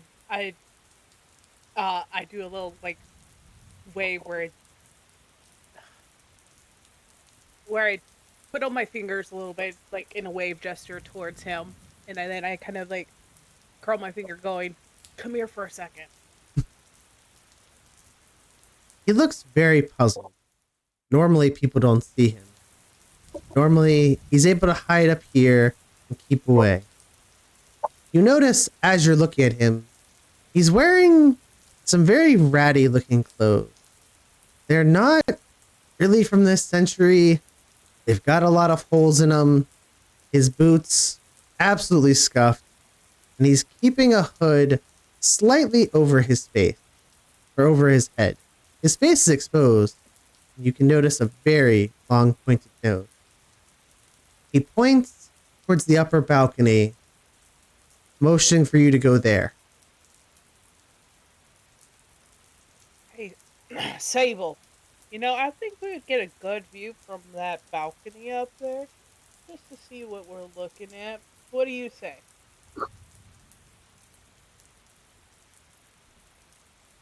I say I would prefer to keep myself up at the bar for a few minutes. Could I meet you up there? Okay, sounds Gucci. And I take my long. Did the bartender bring my Long Island? Indeed, he did. He was very punctual about it. So I grab my Long Island, go, "Oh, Snookums, thank you so much, darling. I love you. Thank you. This is amazing." And kind of like walk away. No problem, babe. You let me know if you're still here when I get off work. Be glad to hang out with you. Oh, I will. And I walk my way up to the balcony. As you approach the balcony, there is a bouncer standing there. He looks at you. You know only a special type are allowed up there. We only allow certain kind to be up there. Give me a wits roll. So many rolls. 1 success. 1 success. You notice as he says this, his eyes peeking out from his sunglasses have a bit of a red glint. This does not seem to be a mortal man. So what type we letting up in here, sir? What? Well, depends on where you come from. And he points to your necklace, noticing the ankh hanging between your breasts. Seems you might be one that could be allowed up there. However, you've had a lot of pretenders. Maybe, give me a smile. Let me check that you're really a part of the right. Oh, really? And I flash him a nice smile where he can extend my fangs just enough to be a threat, but not enough to be like everyone notice. I'm like, we talking that kind of type? He And kind of, smiles and nods as he removes the velvet rope, walking away. Absolutely. Go on up, my dear. oh, thank you, Shug. You're so kind. And I tap him on the chest, kind of like, you're so nice. And kind of slide a 20 in his pocket. Huh. And I say, my friend over at the bar that's wearing the suit, just let her in, no questions asked. She's with me, sweetheart. Ah, that woman over there. Is she the same as you, or will she be joining you for a snack? She's the same. That's why I'm letting you know. Just let her by for your own safety. I'm Very telling you well. what. Very well. She'll be allowed through. No questions asked. So I walk up there and I'm like, oh, by the way, if you see anyone that might tickle my fancy, send him my way. Hmm. And what is it that would tickle your fancy? Someone young and naive that don't know no better. Ah, maybe one of these college kids. They're always here for a good time. Oh yes, that's perfect. I make my way up there and find like a good spot where I can see everyone, but I'm not like noticed. Indeed. As you reach the upper balcony, you notice there's not really anyone else up here. There's maybe one or two kind sitting at tables on their own. They glance at you and they nod, acknowledging they know what you are. You are one of them, and they will not keep bothering you for trying to feed upon you. This You find a table isolated towards the back corner where you can see out to the street, but you still have a superbulous view of the band. Does my little ghosty friend make his way over here? Well, before we answer that, Sable, what are you doing at the bar? I let my eyes drift and follow her up to make sure she made it upstairs before I turned my attention to the bar and try to flag back down the bartender. Ah, he is a little busy, but does remember you. He realizes he does owe you a drink for offending you. Hey, something I can get you this time? Ooh, initial question first. How much would I have known about this place before coming here? Well, Sable, you are of New Orleans. You've been living here for the past century. Last century you've been here. You know that this is a place that is frequented by vampires as well as the human. Very popular feeding ground for people. Can I check to see if the bartender is here? Ooh, you would like to find a bartender is a vampire as well. Let's see.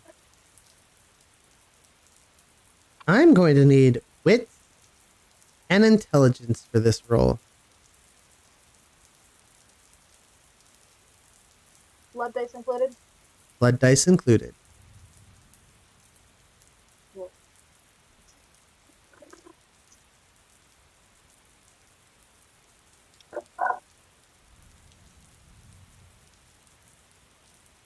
Two successes with my blood dice, one failure, and then one or two failures on my regular dice as well. But you did So get two successes? Yeah. Very well. With that, then, you do notice that he has a brand upon his neck. It is an ankh, similar to the one on your lapel. However, it's a little more pointed at the end compared to yours. He is kindred, but he may not be of the same faction as you.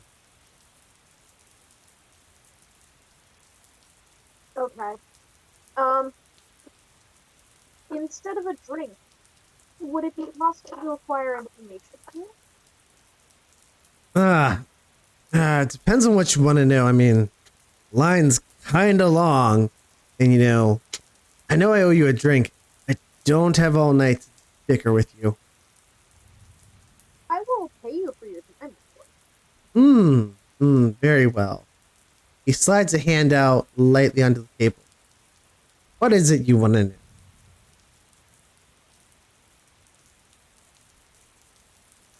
Is there anything abnormal, even for this place, going on recently? Any new faces that are frequenting and causing trouble or anything like that? I can't say there's been any new faces inside the bar.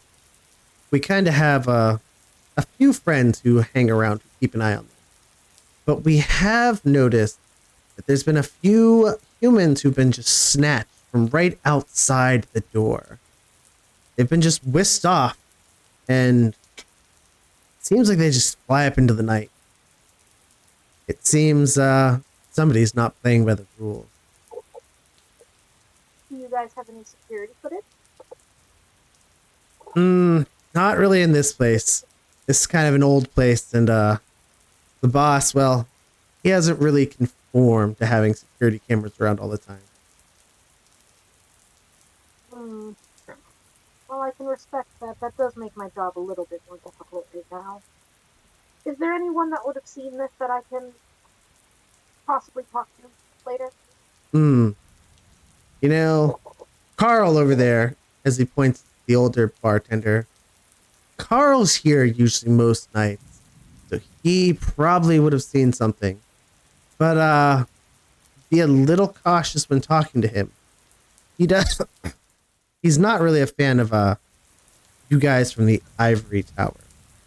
He points towards your lapels, noticing the difference in your symbol. I understand, and thank you for the information, and I pass him down, let's say 250. He smiles and he nods. He's like, hey, you Ivory kids are pretty good. You want anything else, you let me know. I'll send anything up to that booth. Your friend just went up there. Thinks she's meeting with one of us. Thank you. I will keep that in mind. He tucks the money into his shirt and continues about serving drinks. What do you do now?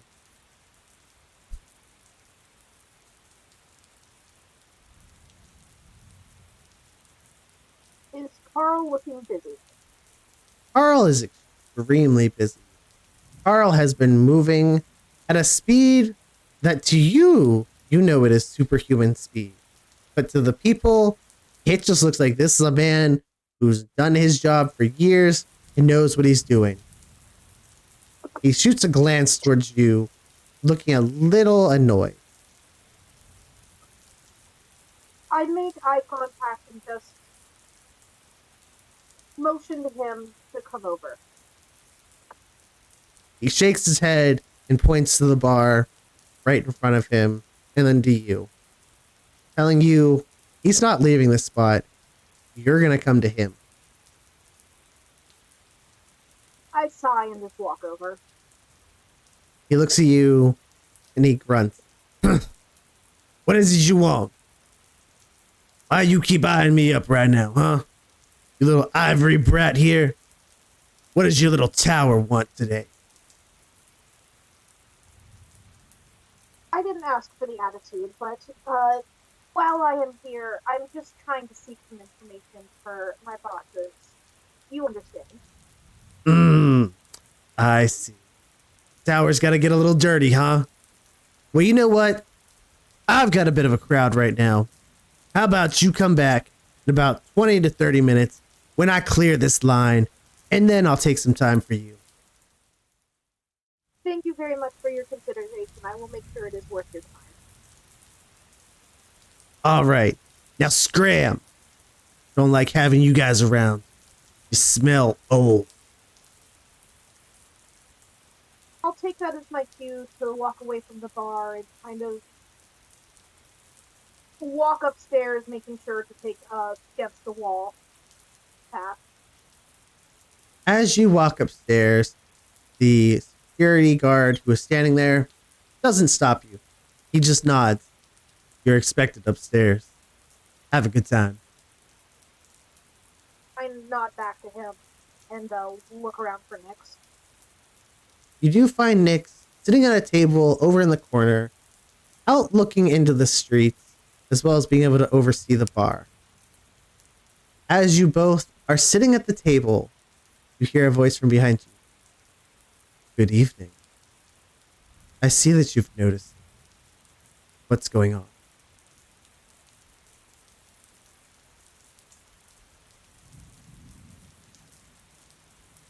Is Sable able to hear this, or is Oh it yes, this only is directly in both of your ears. He is standing right between you two and behind you. Well, howdy, Shug. Took you long enough to get up here. Oh no, I've been standing here.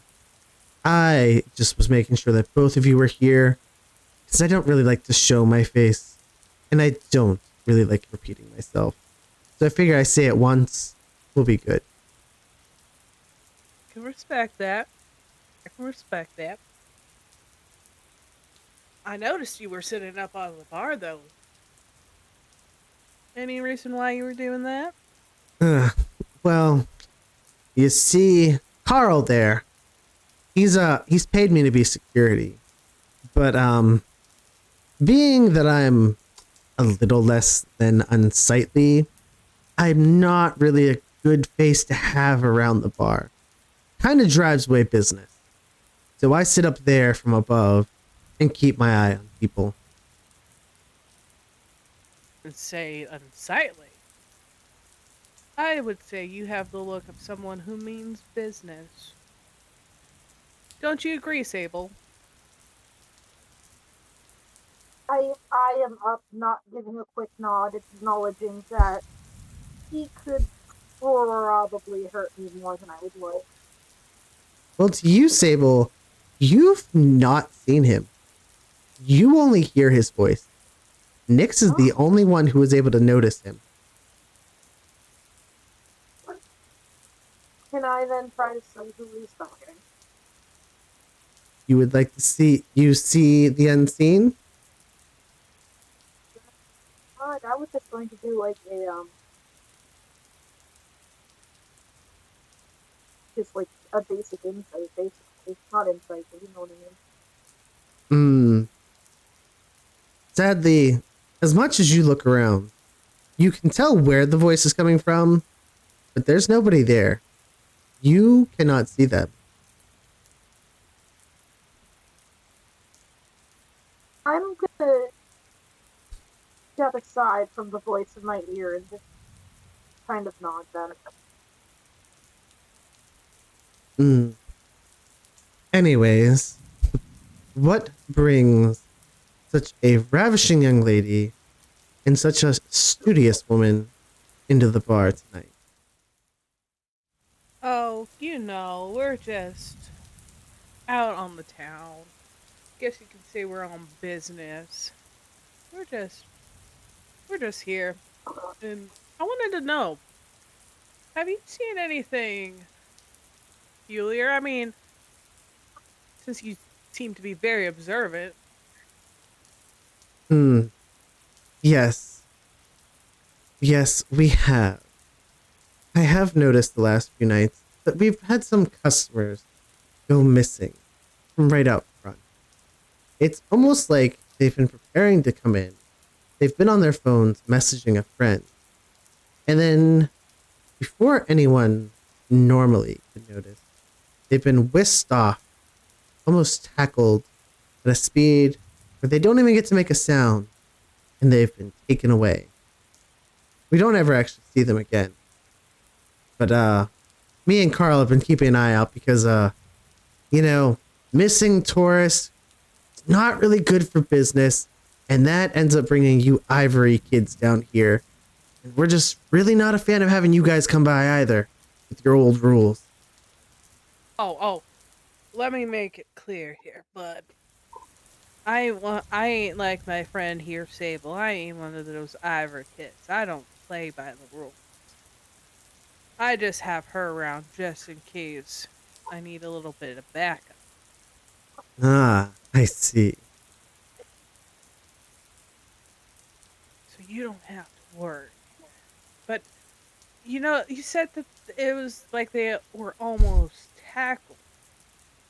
Have you and Carl been able to get a good look at them by chance? Or at least you, since I don't think anyone else can see you.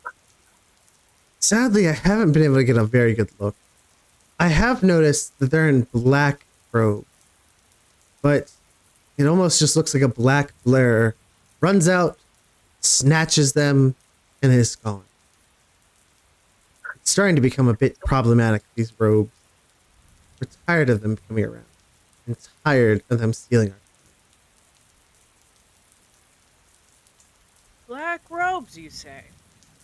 Yes. Sable, what do you make of that? Should not possibly be best kept in back pockets. I think we can trust this one, though. I can't even see him. I do not know what to trust. As you say that, you do hear a laugh. You know what? We're up here in the dark. We're away from everyone. And I should not forget my man. You see a figure pops out as he is crouched down towards the table and kind of kneeling, so his head's just peeking over the top of it. He pulls back his robe or his hood, and you see thick black veins running down his head. You see his ears are long and pointed. His nose is very sharp. I'm Jack. I shouldn't be surprised that it's one of you folk. There's that Ivory brat. There is that disdain. Whoa. Hold up.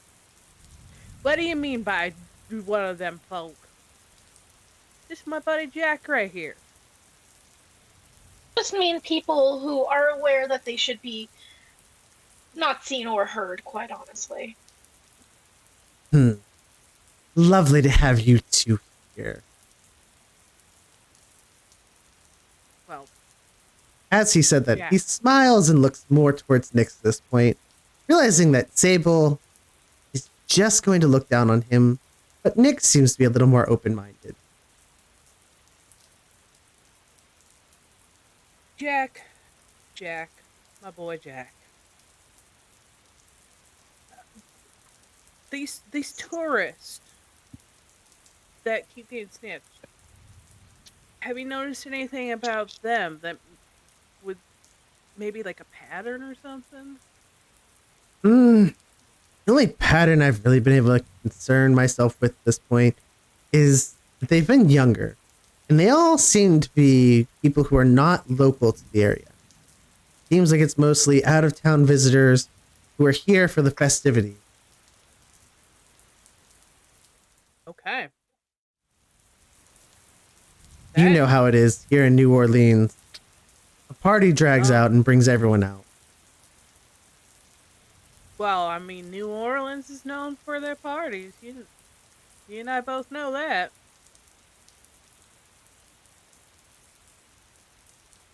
Indeed. So we haven't looked too much into it because it's none of the locals who've gone missing, but it is something that's starting to be concerning. Especially when we find blood splattered across the back of the building. That's a little harder to get out of.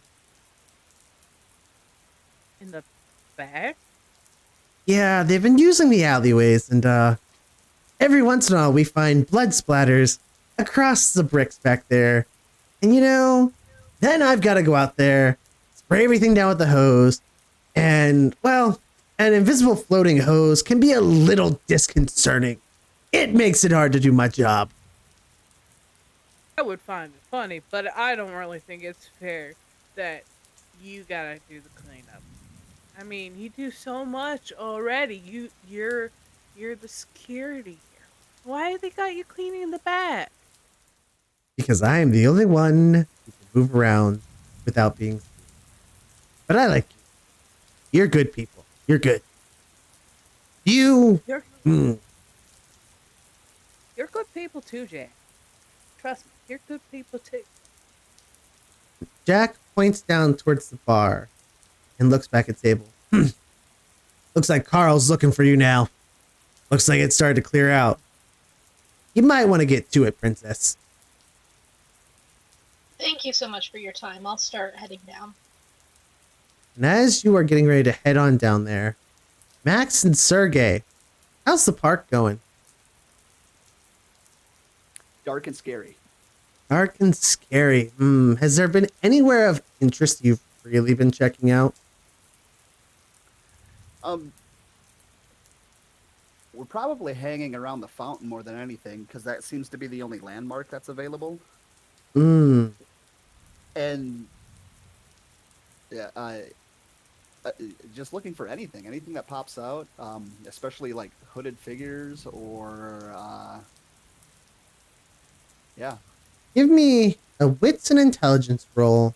And Sergey, give me a composure and wit roll. Or composure and resolve, we'll go with.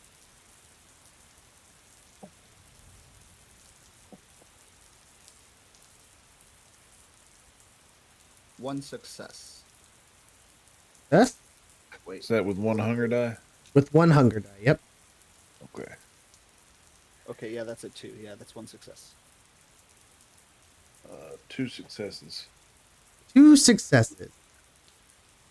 Max, as you're looking at this fountain, you can definitely see a symbol that's been etched into the stone here. It's a symbol of a crown, but it's been slashed through. Kind of similar to what the phrase was saying on that tree last night. The crowns will fall. It seems you might be in the right place. I'm gonna take a picture and send it to our group chat. Taking a picture? Very well. And Sergey, while he's doing that, you're looking around. You notice some figures in black robes, but they're keeping a far distance.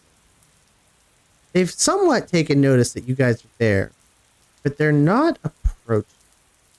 There seems to be about 5 to 6 of them who are outlying around the park who are looking towards that area.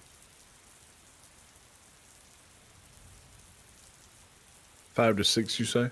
Yep. And they're not approaching. They're just kind of. Are they like staring? Are they just glancing over? They're looking in your direction, but they're not making any movements like they're going to attack, and they don't look like they're going to be moving any closer to the ball. All right, I'm gonna keep an eye on them, like pretty steady. That way, we can react to any different change in aggression towards us or anything like that. Mm-hmm.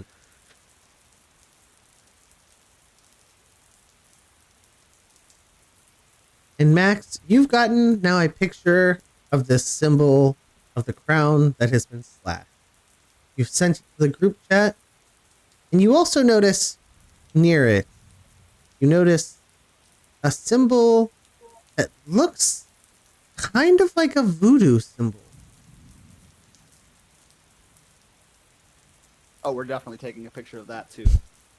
I am completely oblivious to everything going on around me, and I'm probably light blind from my phone. Ah, I see.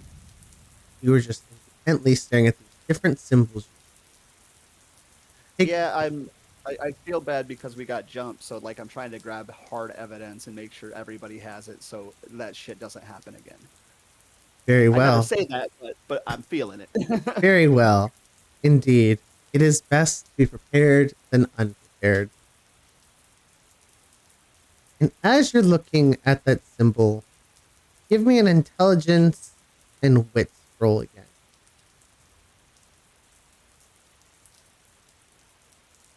Actually, no. Give me an intelligence and occult roll. My apologies. No problem, no problem. I got a lot of successes on that last one. Does this have to do with Camarilla lore? It does not have anything to do with Camarilla lore. That's my specialty, so I don't like this will be just normal. Ooh, I rolled 1 7 and 1 1, Ooh. and then 5 3 4. 5 3 4. You know you've seen similar symbols to this. You've seen it down in the witches' quarters. But as you're looking at this symbol, it feels scary. You feel a bit of a chill run down your spine, which is weird because you never knew that you could feel that. This symbol bad.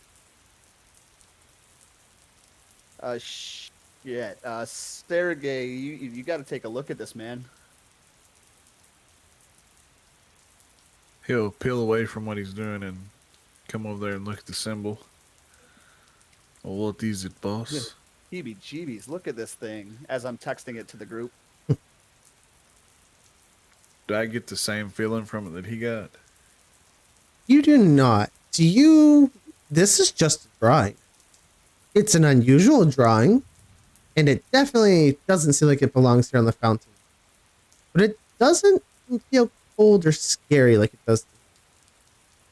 It looks like maybe some kids playing or something.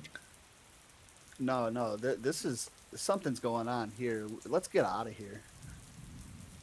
A sure thing. We are kind of being watched anyways. Wait, And- what? As you say this, and you try to show Max these people that were around, you look back, and not a single figure in a row is there anymore. All of them have disappeared. Yes, it is most definitely time to go. And he will start walking towards the truck. Very well. Are we Leaving walking? his side. Are we walking? Are we speed walking? I am walking, but I am taking very large strides. Very well. Whoa, hey, big guy, what's got you spooked? 5 versus 1, even of my size, is not good advantage. I gotta borrow your gun. Especially considering you left the shotgun still firmly under the seat, under your seat. Definitely may not be the best night. As you guys we're arrive back to running- the truck, though, Running to the truck now. as you get back to the truck, you do see the symbol of the crown slash near your truck on a piece of paper. Been left almost tucked right on the side mirror.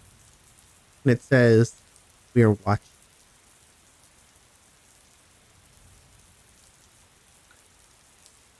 I'll grab it up and I'd obviously read it, stick it in my pocket here, and just shaking my head like, Sergey, they're making this personal.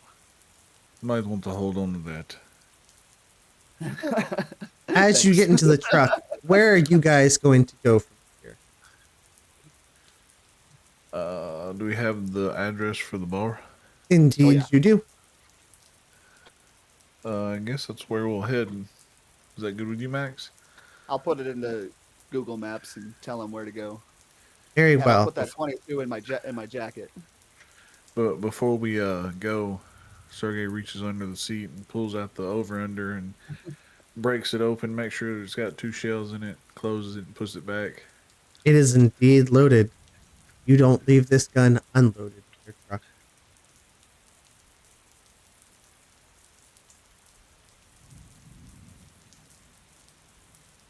All right, you ready to go, boss?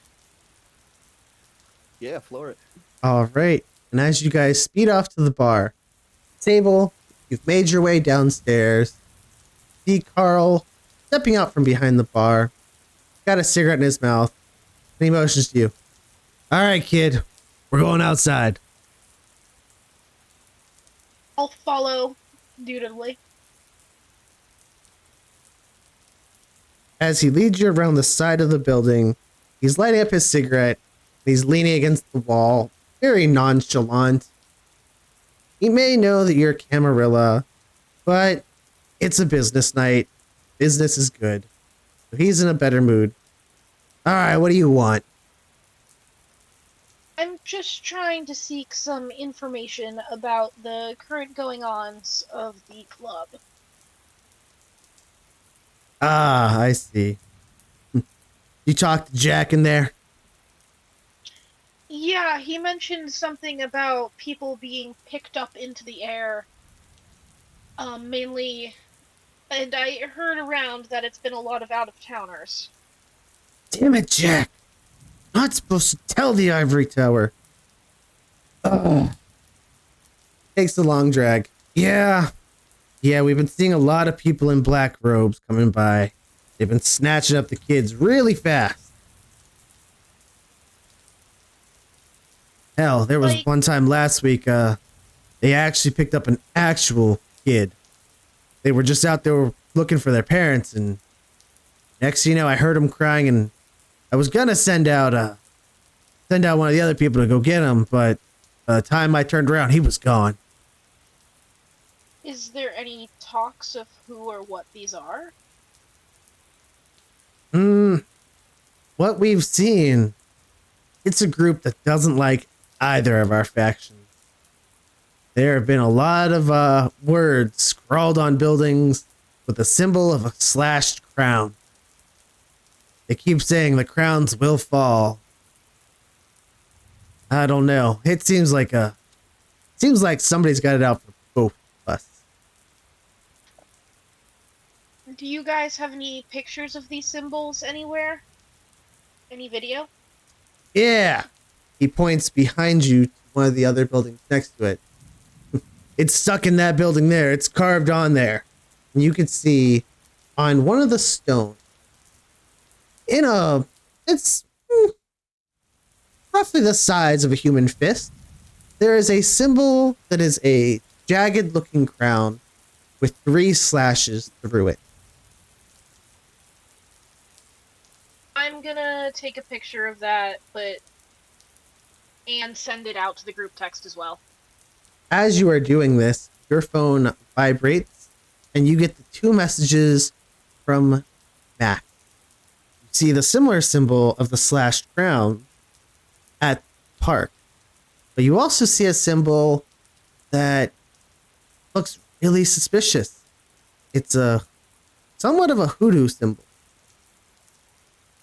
As you look at it, I'm going to need... Would I recognize it?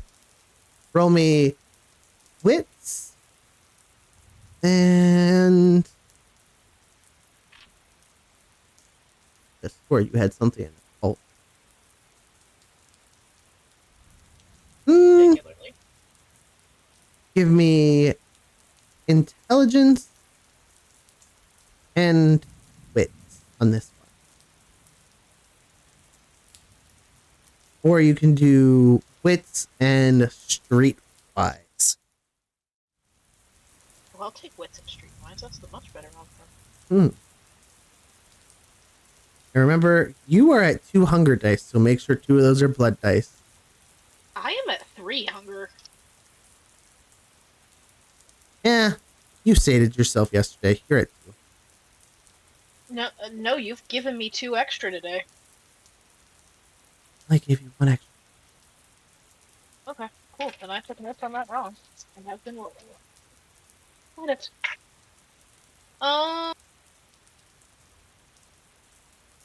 2, 3 successes? 3 successes. Yes, this symbol, you have definitely seen it in, this is definitely from the witches' quarters. Okay, and that's all I really know about. You definitely know that it's from them. So you know your next lead is going to be heading to the witches, but Otherwise, you can't really tell what's up with this symbol here. Okay, I'll just nod and close my phone. As you're standing there, Carl is leaning against the wall with his cigarette. Seems like possibly all the fun here might be changing up.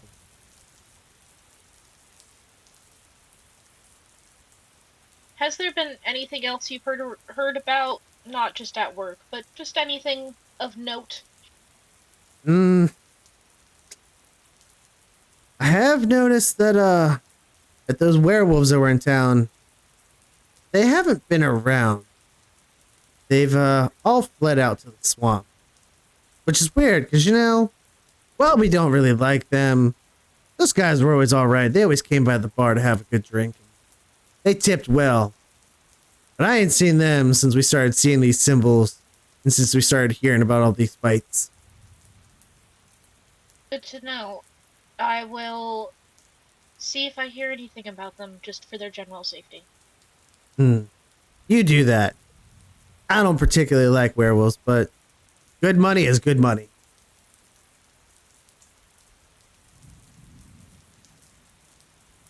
With that, I will nod and hand him another 250 and step away. He smiles and takes money. Hey kid, wait a minute, okay?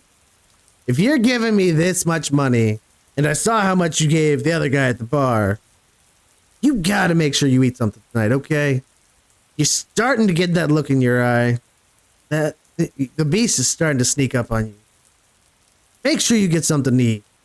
I don't want to see anything happen to you. You seem like you're good folk, even if you are an ivory brat. I nod my head and go, I'll take that into advisory, thank you. As you go to walk back in, he is behind you as he's finished up his cigarette and is walking inside with you. As you are getting ready to walk through the door, you see Max and Sergey pulling up in the truck. Sergey, as you get out, a man stands at the front and waits for your keys. Your keys, sir. I'll park the truck for you. He just tossed them to him. Be gentle. Yes, sir. I will find a spot for this truck. Don't worry, I won't take it to the monster truck rally this week. Sergey, you bringing your girlfriend? Oh yeah, he's already got Benny hid in his jacket, up underneath his sleeve. Ah, Very tongue in cheek, yes. got it. Very well Blood's good tucked in with there. that. So you've got it in your jacket sleeve. How big is this jacket? How big is Sergey? It's probably like a 5X. Is this looking like a trench coat? Is this looking like a track jacket? Good point. It's like a Carhartt work jacket.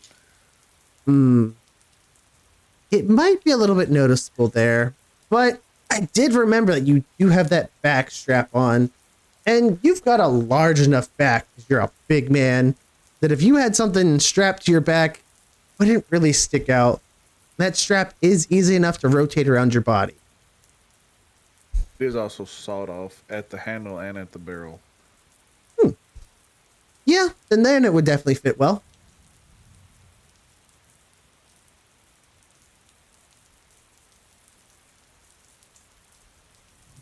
Good evening, ladies. I'm still up in the balcony, right? You are up at the balcony. Good evening, lady. Sable meets you at the front door.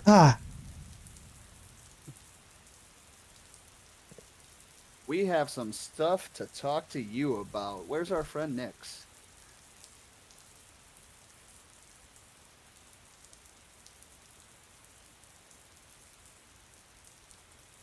Calling Sable. Sorry, I was muted, didn't notice. Oh. I had said, she's upstairs talking to one of the workers. After our confrontation in the park, I think splitting up the group is the worst idea possible right now. Let's go get her. Yes, very bad idea. Do you guys all walk into the bar? And strapped, yes. And strapped. Very well. Sable, I'm guessing that you lead them upstairs. Yeah. As you go to do so, big guy who was standing by the stairwell there, he steps forward for a moment. Pardon me, ma'am. Are these two men with you? Obviously. Very well. He points towards Sergey. You, big guy. Make sure you keep your nose. You might be big, but I think I can take it. My nose is always clean. I am no coat quarter.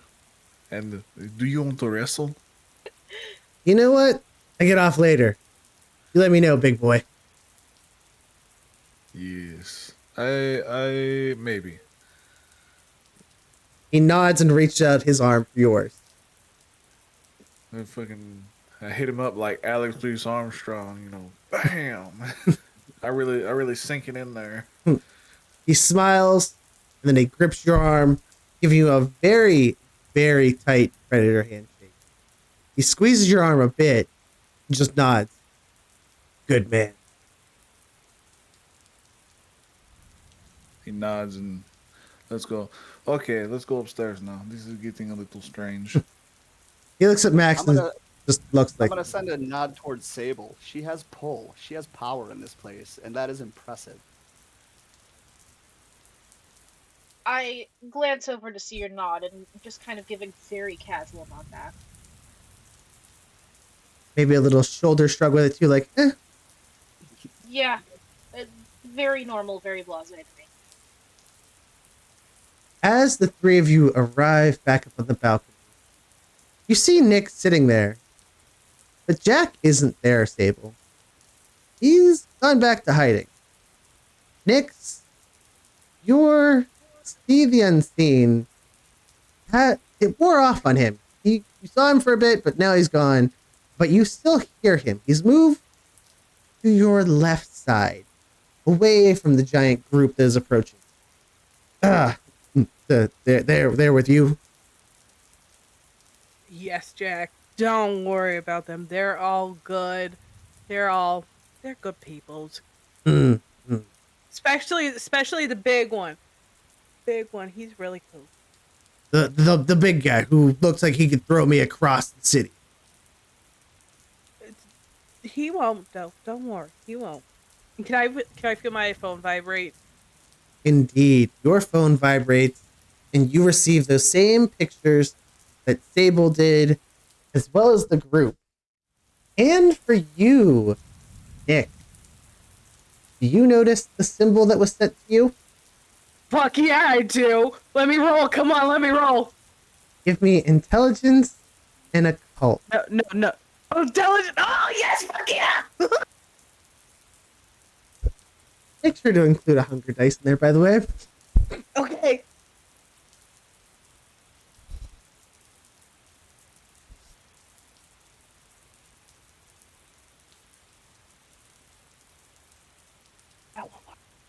Oh. 3 successes. 3 successes. You're looking at that picture. Ooh, it's the same one on the necklace that you picked up from the scene last night. It is the same exact symbol that was on it. Papa Legba. Do you say this out loud? I kind of whisper that and kind of like go wider than normal. As you say that, and Jack, who's like creeping close to you unseen, kind of shudders from it. Are you talking about him? You don't really speak of him.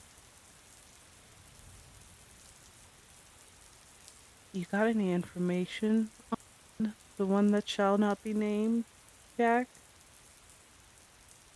As the rest of the group sits down, you notice Nyx is looking over to her left side, just kind of talking to herself. Max, this seems kind of strange, but you talk to yourself too sometimes. You good? I kind of shrug him off. Goes, yeah, hold on. I continue listening to Jack. Jack looks and says, huh. There's been talk that the witches down there in the quarter, they've started playing with some old magic. They've decided they're tired of everything going on in the city. There's been some bad stuff happening down there. Fuck. Fuckity fuck. I think I might need to reach out to a contact. And as you're saying this, you all, again, you'll notice she's just kind of talking over her shoulder. Abel, are you planning to fill them in? What was that? Are you planning to fill in the other two about why Nyx is just talking over her shoulder? I glance over and go, someone who doesn't need to be seen by us. That's all. Hey, she said she needed a minute. She's got a minute. I'm not asking any questions. As you say that, and as you sling your insult, all of you very clearly hear, "Fuck you, bitch," from the dark. I'm gonna activate Auspex 2. Auspex 1, sense the unseen. Very well. Can I do that? Sorry. Wits and Auspex because I'm actively looking right at him, right where I heard it come from. Indeed. Both of you give me a roll. Me too? Yep. Okay. So I do the wits and aspects? Yep. I got 5 successes, but 1. That is perfectly okay. The roll was a success. So you look and you see him. I got 2, by the way. 2 successes out of 3. 2? One was a 10. That's good. You knew where Jack was. Max, as you're looking, you definitely see a angrily, kind of outstretched creature. He didn't put his hood back up. You can see black veins running down his head. See the long, pointed ears, sharp nose. His fingers kind of look odd. You know what a Nosferatu looks like. This is definitely one of them.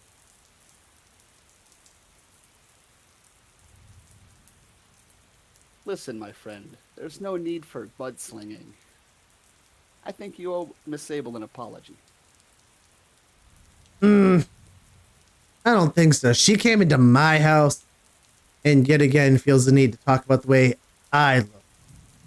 Little Miss Ivory Tower doesn't want mud on her. She shouldn't be throwing it at others.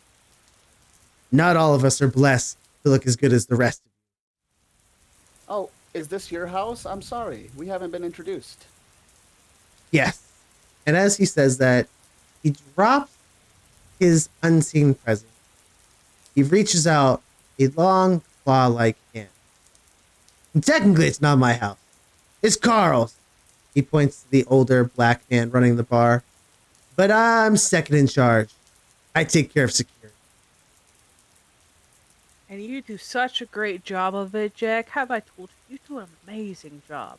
I like you. Sable. You're good. Sable's just she's trying to do the best at her job too, just like you.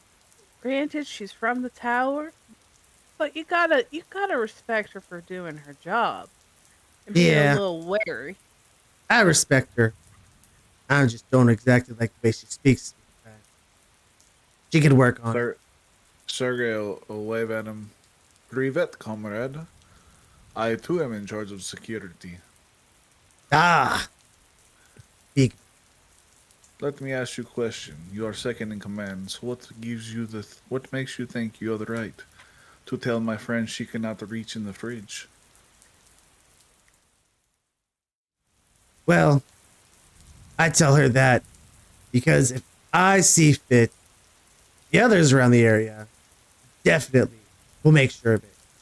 And as this is said, Noli, since you got a 5, you're looking around the room.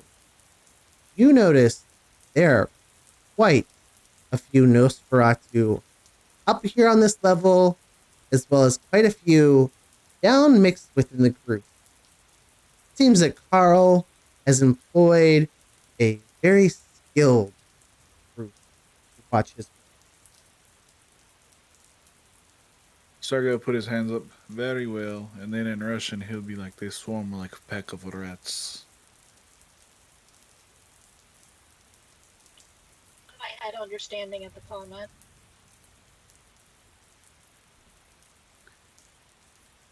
Anyways, what can we do for you guys? You know, Jack. Oh, go ahead. We just came here to pick up our friend, but now that I'm looking around, I kind of like the place. Yeah, we keep it kind of fun around here. Looks affordable. Carl don't sell the ivory tower. Carl likes little anarch chaos.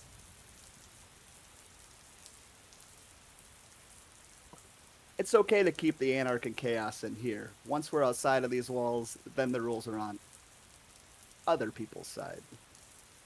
I almost said our side. Oh, he knows what side you're from.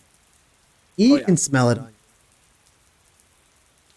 you. I'm trying to play more subtle than I'm speaking myself. All good. But he nods. Yeah, I guess once you go out into the world, once you leave the establishment, rules play a little different. But in here, anything goes. Just remember, if you guys want to have a real fun party, talk to Carl, and he'll show you the basics. That's the good place. That's where the good deals happen. That's a language we could both speak. With that, he smiles at you. He's feeling a little soft towards you.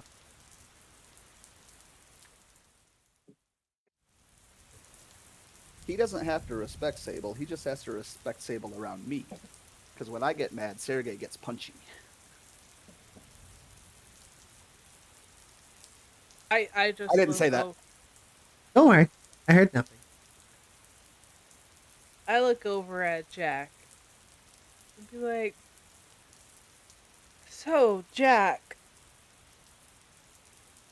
seeing as you know of the symbol of the one that shall not be named, you wouldn't happen to know anyone who has any contact with Grandmama Odie, would you? No. I don't know Grandma Odie. I've messed around with a few witches in my time, but I don't go down there with them.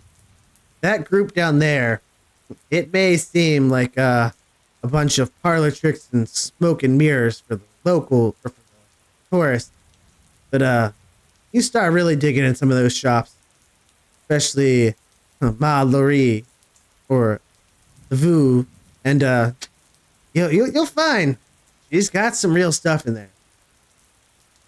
You mean Madame Laveau? Yes, Madame Laveau.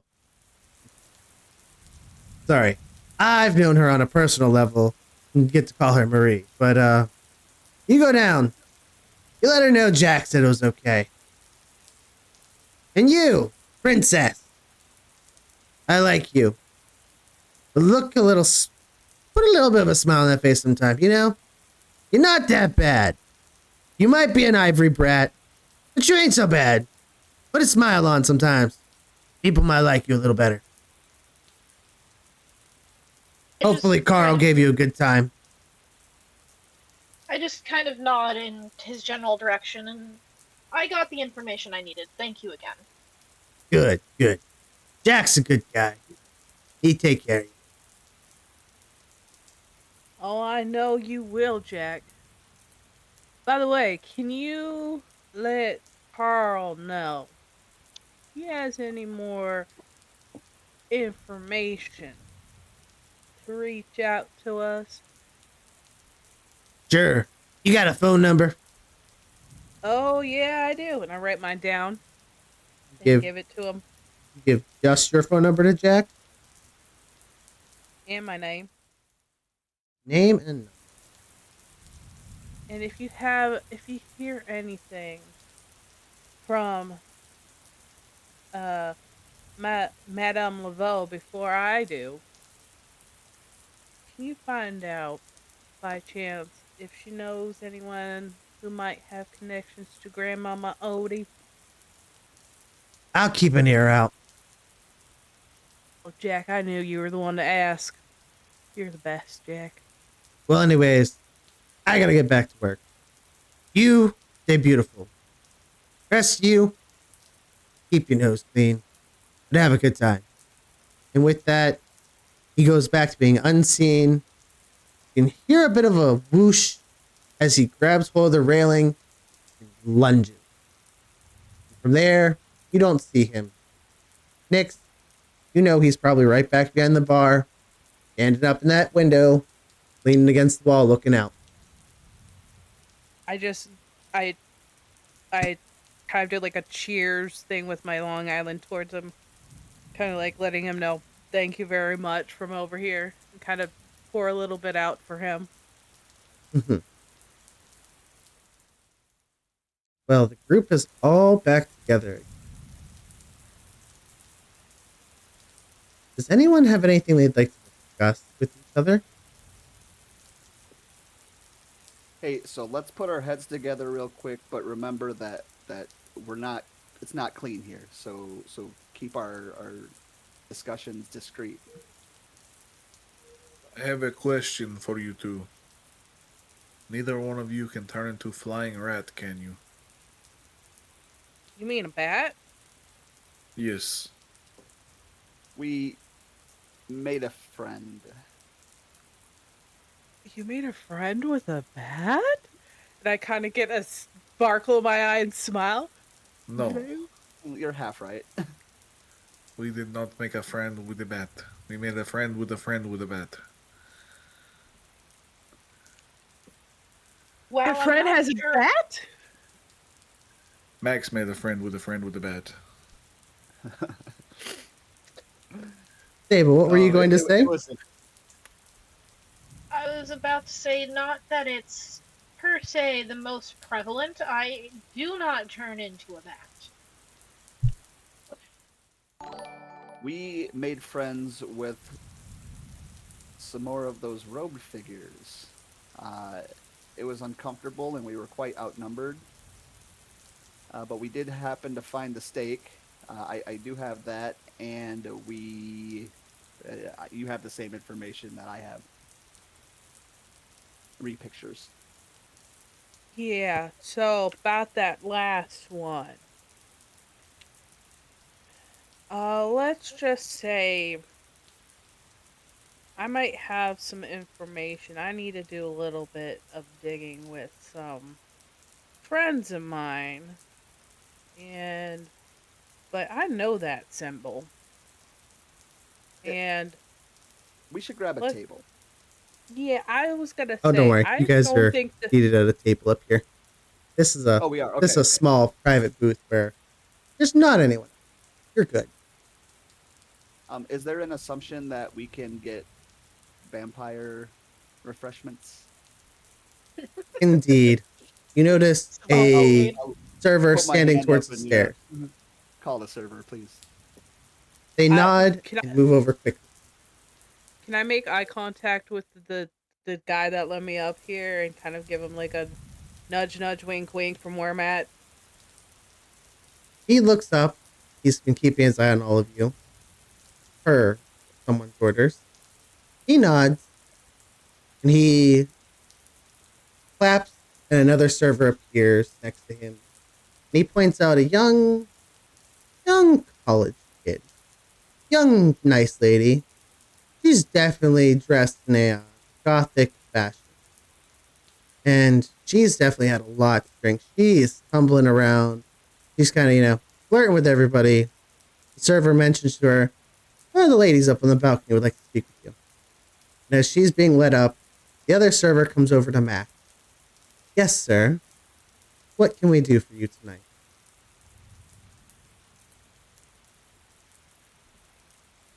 I'm going to put a fistful of cash on the tray. Um, whatever my friends would like. Very well. What would you all prefer? Oh, don't worry about me. I think I see what I want coming up. Yes, it seems that you are already taken care of. Something O positive from the top shelf. I will, I Let's will get a round take. of O positive, please. Yes, sounds good. If you can find one served in a potato for my giant friend here, all the better. Very Take a well. drink on somebody else's dime. Very well.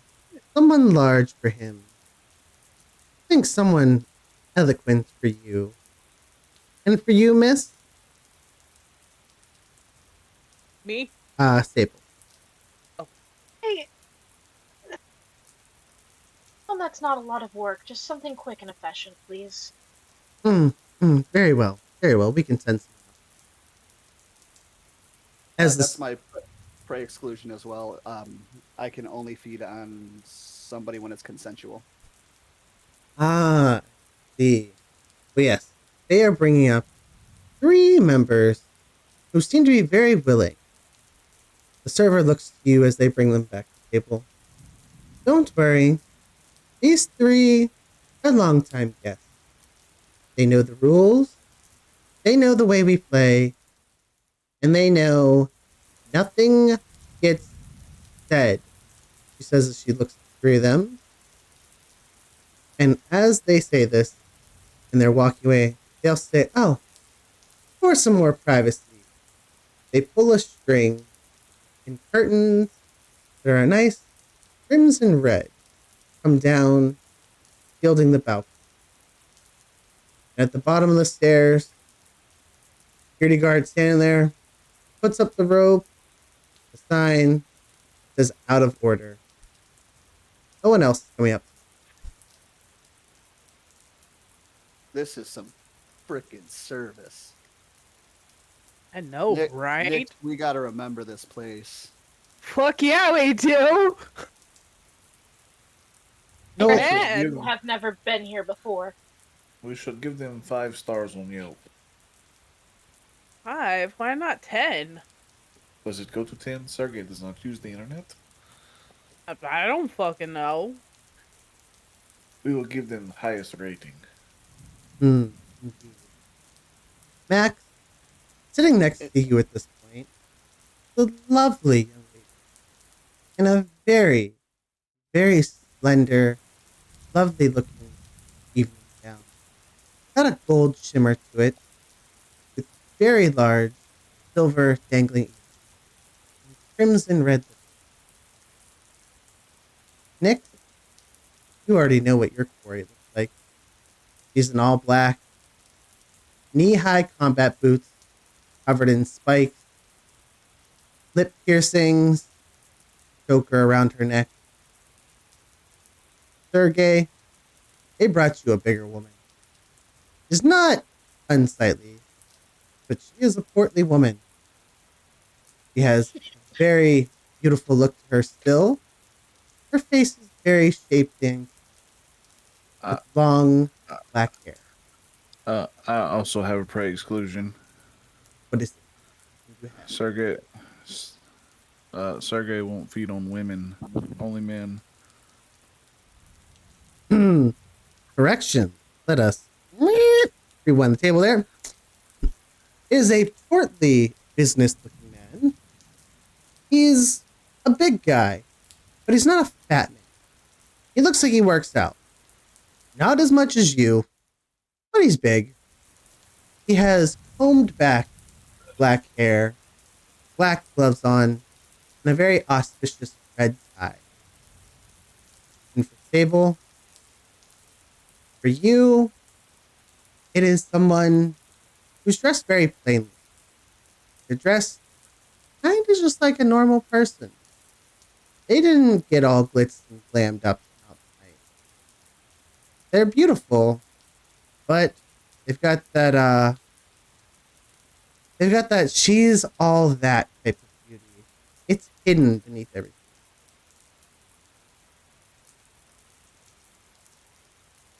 I am doing the exact appropriate amount of pillow talk, sweet talking, flirting, to get enough food for myself.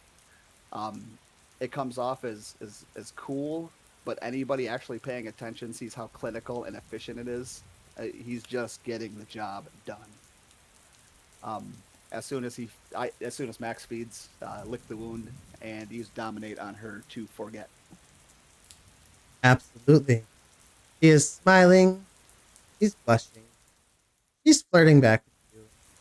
And as your fangs sink in, she lightly caresses your neck, holding your head there as she whispers in your ear, "Yeah, take what you want, girl." When you are done, seeing as how she is willing, she completely forgets the entire incident. In fact, what all would you like to get? Oh, just the last 3 Just the minutes. bite? Yeah. Very well. As well as she's known, she's had a lovely evening. She's flirted, she's wooed, she has courted you, and that is as much as she will remember. Send her on her way. She smiles, kisses your cheek, and she wanders back down.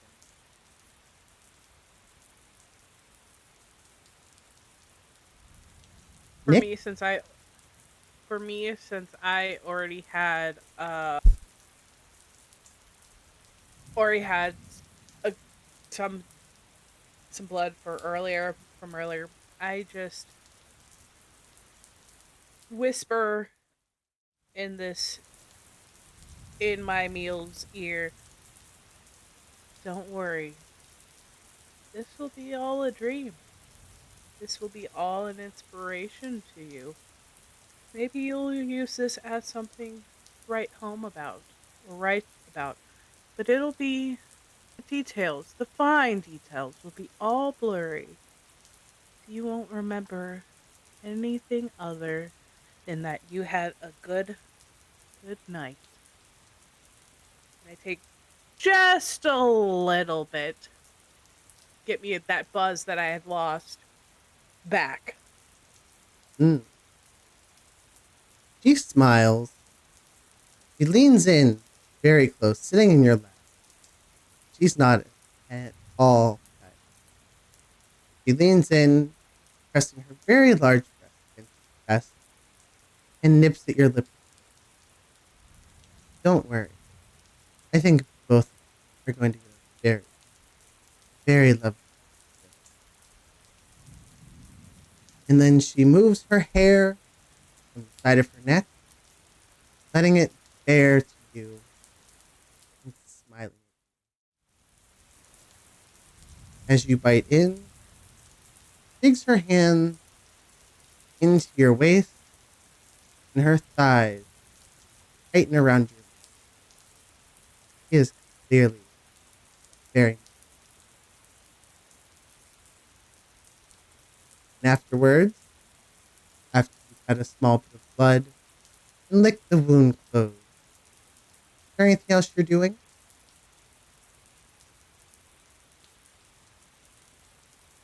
I slide a piece of paper with my number in it to her and be like, "Whenever you're willing, the next time you are, let me know.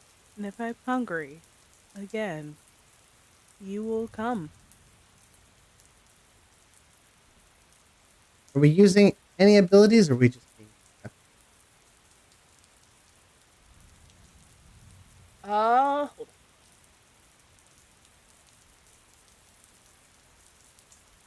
I'm gonna use compel. I'm gonna use Going to compel. use compel to tell her to call you? Well, Probably memorize, actually. Mesmerize. Good answer. So I rolled a 2. Dominate in anything else? You don't have to roll anything. Oh. She is a okay. willing participant. She smiles and she nods. Absolutely. Next time I'm in the mood for a thrill. I'll come seek you out. And she takes your hand and makes you slide the note with your number and name on it between her breasts, letting you grip it. Oh, no need to get that frisky now. She smiles and she walks back down the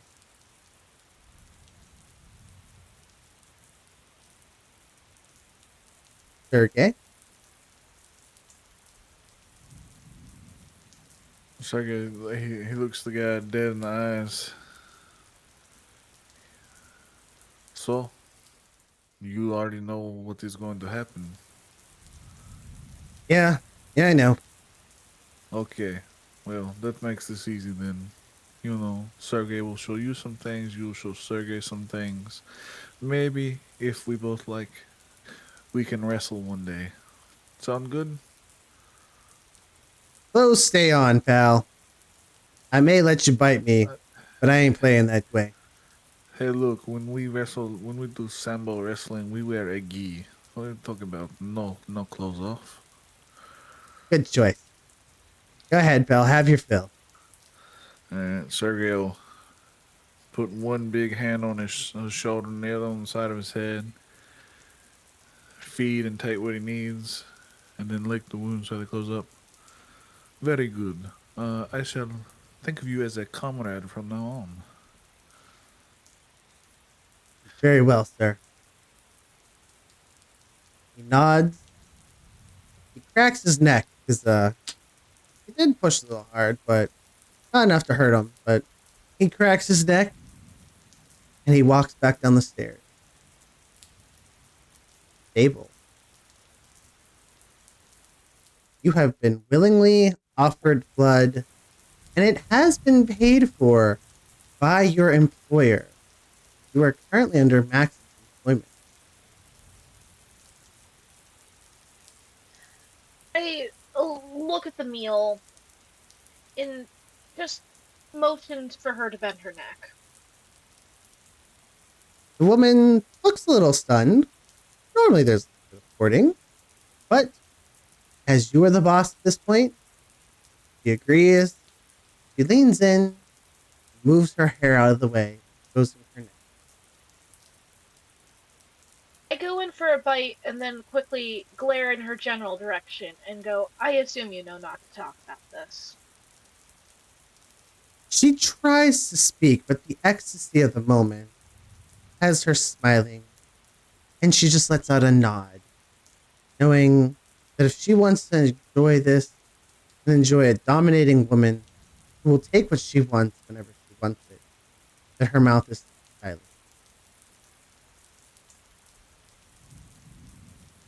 I go to drink just what is absolutely necessary to get me back to a manageable level.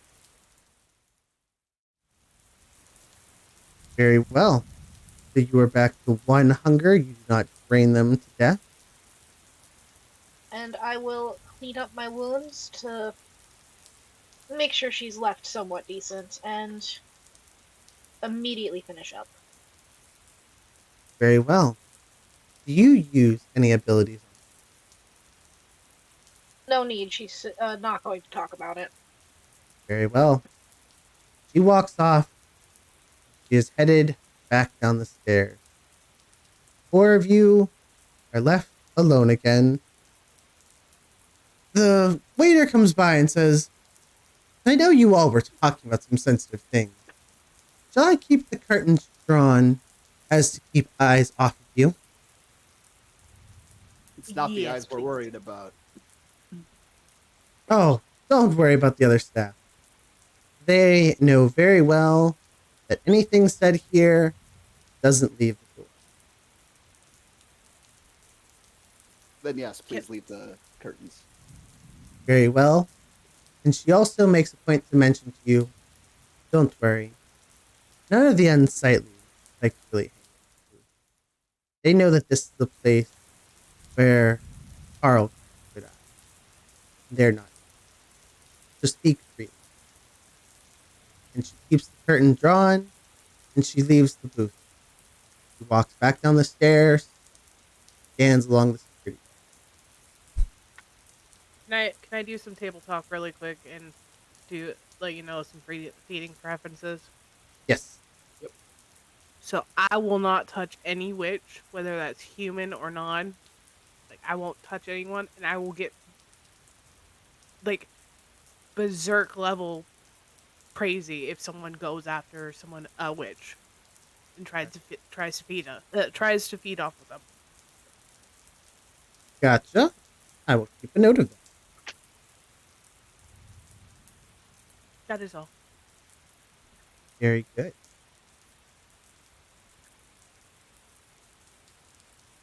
Also elderly. I won't touch anyone old. That's fair. No one really likes the taste of the old people anyways. And it That's just tastes smart. like medication and dust. Well, it's more of like not that I don't like the taste, it's more of respect for the elderly. Oh, I know, I was being a dick. I know you were. I'm just making it clear I'm not a dick like you. That's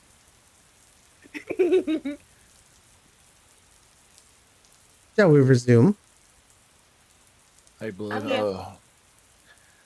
I'm about to have to dip out on you, man. I gotta go pick my little boy up from my sister's house. They No just got worries. back.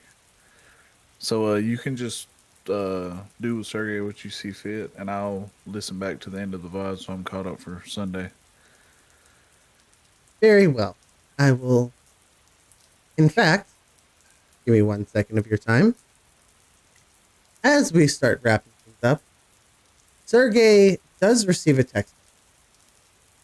He looks at his phone. He looks at Max, knowing that he is going to have to leave him in Sable and Nix's care. I have to take care of something, Max. I shall return when I am finished. He'll stand up and head downstairs. Heads downstairs, back to his truck, and away he goes. Yeah. Have a wonderful evening, Crash. Say hi to the little one. Have a wonderful night. Yeah, sorry I have to bail. It's just, if I didn't have to drive 45 minutes, I wouldn't mind. But Oh, it's no worries. We were going to be wrapping up soon anyways. Thank you for reminding me what time it was. all good, man. Like I said, I'll listen back to the end of the VOD, see what all y'all do. That way I'm ready for next Sunday. Y'all Mm. enjoy the rest of the night. Have a You good as well. night, Crash. Yeah, later, buddy.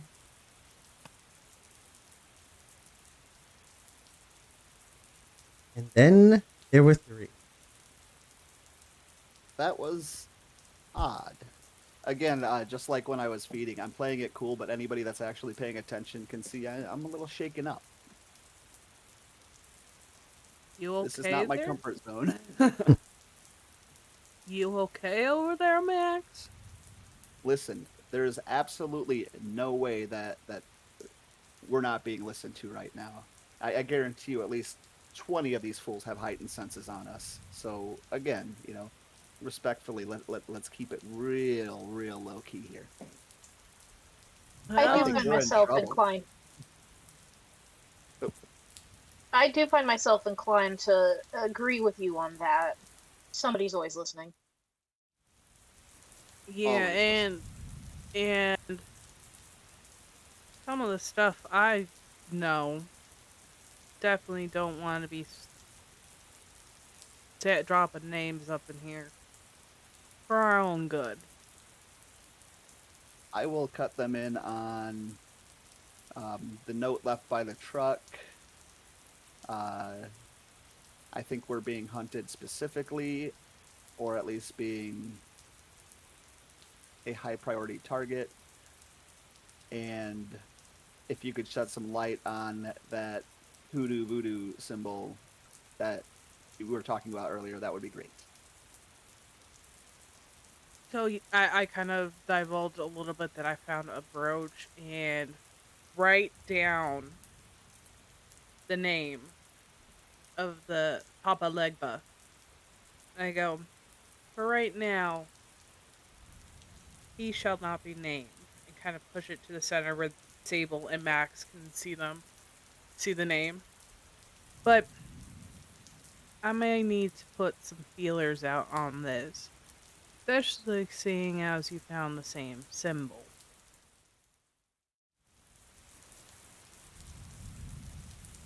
Is this something that we need to bring to the attention of our betters? As of right now, this is a personal project, and I'd like to keep it that way for now. I as well. I understand we're being lapdogs, and this is kind of our lot in this situation at this point. But that doesn't mean they need to disrespect us. Come on. It's not Well, like we're ghouls being sent to go pick up DoorDash or something. Like, well, and I'm not just here to serve the council. I've got my own agenda here.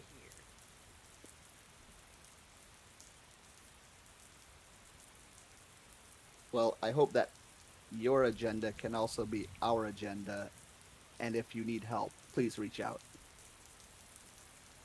That is to be determined. I kind of get like a dark look on my face. Like I Yep. don't want to put like this is a no like I've been uber bubbly, but now I'm like nope. I'm on Sable's level. Do not cross this line right now, or you will fucking die. Mm, Now I'm shuddering for a fun. different reason. I'm very serious. Max does seem shaken up. Sable is still very calm and collected, but her eyes keep flickering through the room, keeping an eye out, making sure nothing else is going on. And with that, where would our vampires like to go for the night? The sun will be rising soon, and as pretty as it is, doesn't feel very good for you guys. Hey Max, how many rooms you got up in your place? I think 37. I'm you up for if I have some if I make my way over there and bring a Oh, friend? yeah, no worries. I have 4 suites available, and they are sweet. Well, I will have to judge that for myself, and the cocky me comes back to the surface. I'm just gonna have to see, and I'm bringing a friend along too. I hope you don't mind. I'm going to interject for a second off the table. Haunted only applies to the location. I'm sorry to say, Ray Ray is not allowed to join. No, Continuing no, on. I need River. Wait, red light. Can we make a game master exception because my place is also haunted? Yeah. Totally up to you. I'm just throwing it out there. I need everyone to say please very nicely. Please. Let's have some ghost shenanigans. Do you really need me to beg, Rose? Table. I am so indifferent to this ghost, so sure. Please, can we have a ghost? Very well. I'm sorry we bullied you into that. Oh no. I got what I wanted out of it. I got everyone to beg at me. Very well. Did Ray you Ray. really? Did you read? Yes, you gave me a very fun, seductive voice. It works. Don't make me take Ray Ray away. Ray Ray can Not still go back to the other side. But Not my way. game amendment, new ruling. Ray Ray isn't exactly attached to the house, but he's attached to an amulet that you keep in your pocket It is a symbol of a witch. It means a lot. One of the last things you remember from her before she was taken away, you were left alone. She always told you, as long as you had this amulet, you would never be alone. Rolling the tape. Are we going back to Max's house? Are we loading into the SUV? Absolutely. If there's room for me in the car and I can catch a ride, that would be fantastic. Everybody is more than invited to come stay with me or go their separate ways. Shotgun. Shit. There's more than enough room in the car, so we will be fine. Very well. As you are arriving at Max's house, Nix, this is the first time you've seen it. You look up and you realize, fuck, this guy's got some money. He has got money, he's got some power, and you notice the security walking around. And a sidebar for Max. Given how things have been going, and how things have started to change tonight, are there any messages you send to your security on the way back to your house?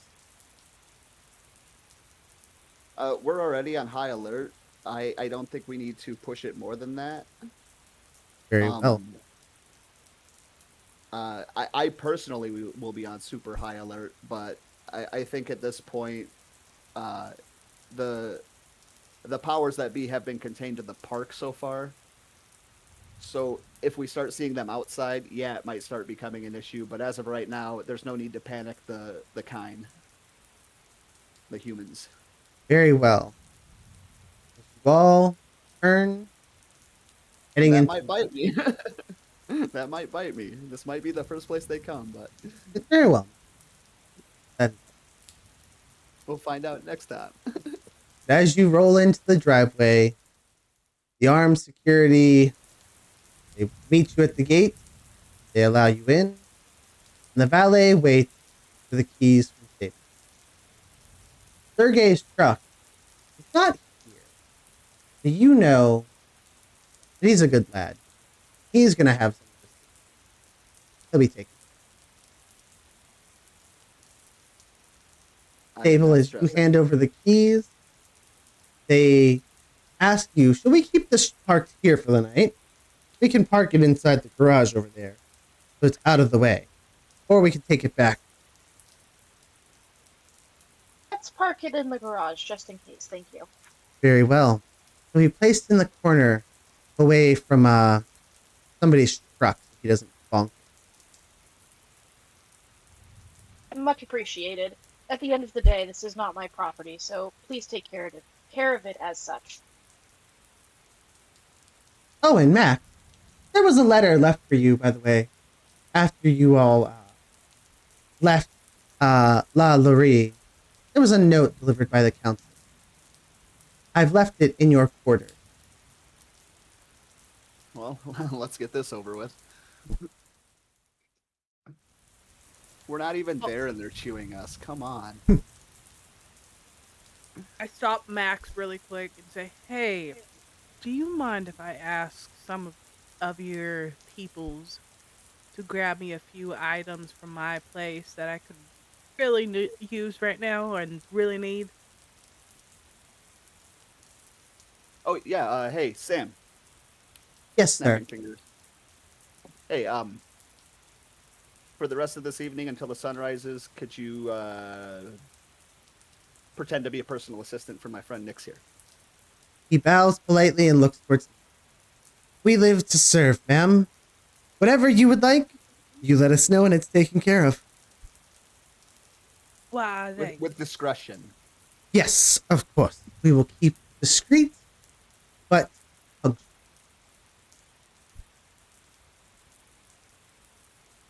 So I'll make a little list of like of items I need from my house that are particularly of the occult kind, and give it to him and say, if you can bring this, I'd really appreciate it. There's a room in my house that has all this. You'll know it when you see it. If you could bring it in as quick as possible, or at least before I wake up tomorrow night. Have it in my room. I would greatly appreciate it. Very well, ma'am. Would you also be kind enough to include some of the symbols that are accompanying these occult objects so we make sure we bring the right ones? Last thing we would like to do is have something brought into Sir Max's house that may cause damage. We've already got one spirit lurking around here. Yeah, one. Wait, one? There's already a spirit here? Mr. Max.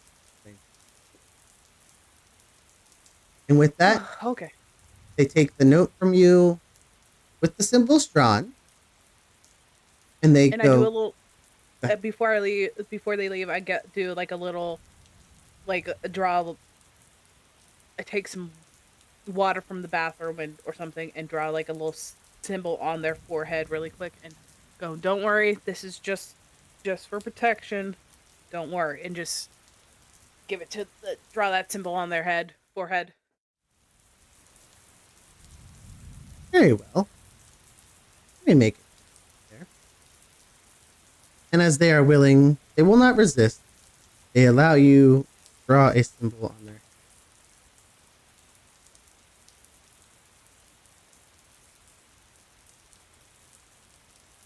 And as it is going on, they have now walked away.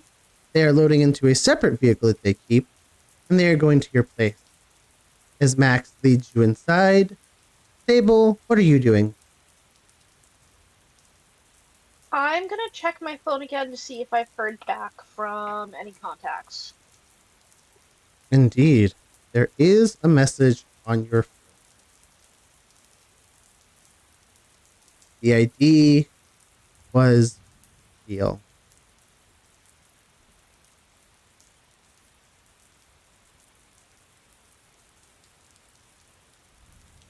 We'll take note of that and reply back with the image of that I took from the club of the crown. You get a thumbs up sent back to you. Words on it. With that, I'm gonna head up to I'm gonna bid everyone a good night or a good day, and head up to my room so I can start working on a small report to send back. Very well. You don't want to see what's in this note first? Oh yeah, I forgot about the note. I will hang around for a note. Wait. Very well. Yeah, we're all meeting in the foyer, living room, whatever you want to call it. As you are in the foyer, you have this note. You open it, and the message on the outside of the envelope. Oh, you open it, and the message on the front of it says, "Your eyes." As you open it in front of everybody. As you open it, no one else saw the words on the front screen of it unless you read them out loud. It reads, I did, 100%. Oh. I am reading this out loud. For your eyes only, and I flip it over and start reading. You read a note inside that says, "Ascension is possible. Keep working hard and keep them in line."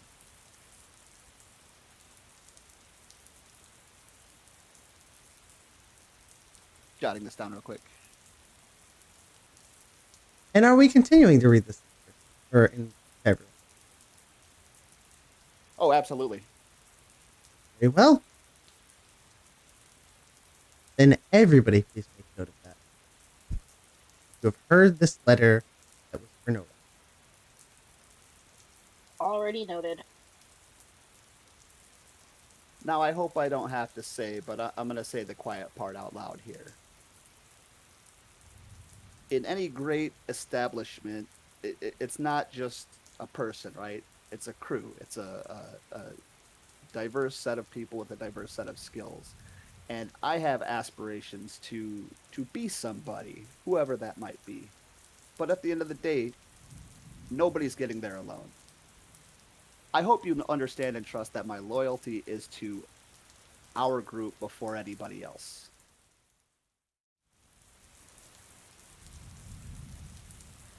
And I I'll throw the note on the understand where you ground. come. I understand where you come from and respect it. That is none of my business, but I do assume you put us with your intent. This could be a legitimate note, or this could just be something trying to sow division between us and keep secrets. And I'm not playing their games. And if we are being forced to play their games, Sable, we're going to be forced to win. At the end of the day, I have my own personal intentions, but I'm also here to support the betterment of society versus one specific group. Yeah, polite society. But who deems who's polite and who's not? I think that could be us. I'm not Well, against this. well, to ensure that things are okay, would you mind if I do something that I don't really like sharing with other people, but we're trusting one another? This is something I'm asking you guys to trust me with. And I kind of, it's more for our protection. Something I want to do to guarantee our protection. Nix, I trust you implicitly. Okay. Go ahead. Do you happen to have any charcoal?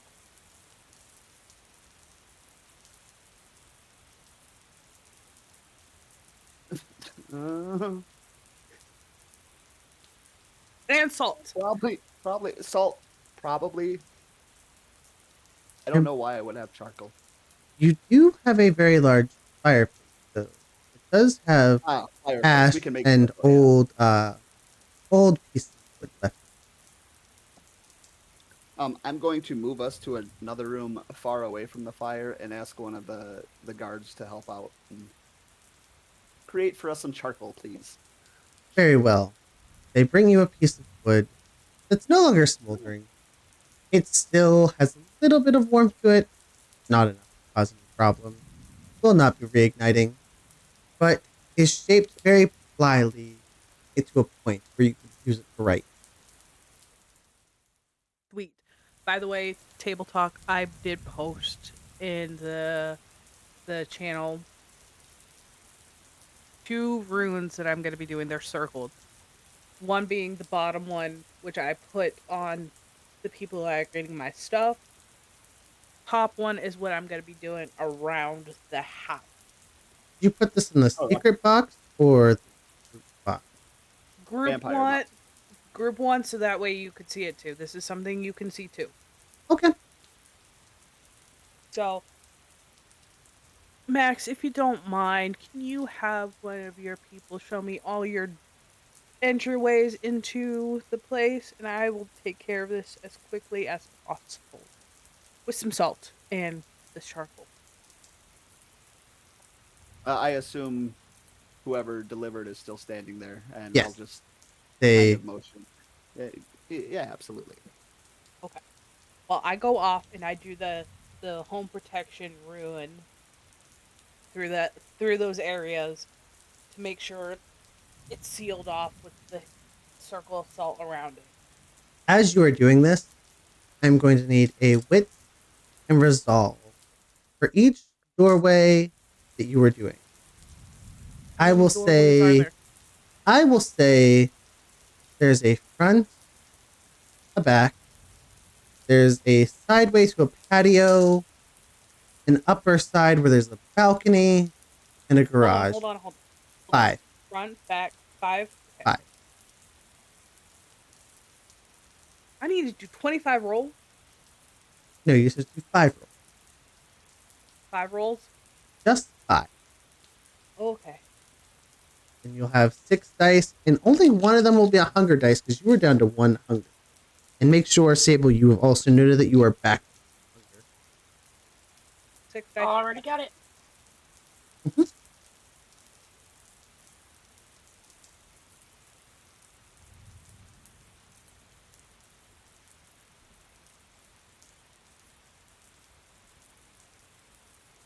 3 successes. Very well. Symbol holds.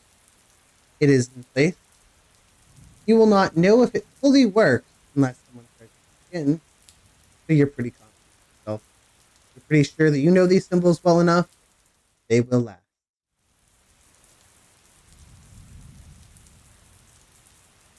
I go back into the into where Sable and Max are, and go. It has been done. We should be good. Only way we'll know is if something happens, but we'll know if it worked or not for sure. But I'm pretty confident. And as you were saying this, security detail that was sent to collect your things is arriving back and is taking them up to your room. On that note, I'm gonna head to my room. Ray, let us go. And I make a grand exit. And as you say this, to everyone else in the room, you're confused for a second until you see an older ghost pop out. Very nice mustache, very snazzy looking evening robe, pops on out of her pocket. Hey! All right. Wow. Look what we upgraded to. Damn, baby, you did good this time. Let's go explore this fucking place.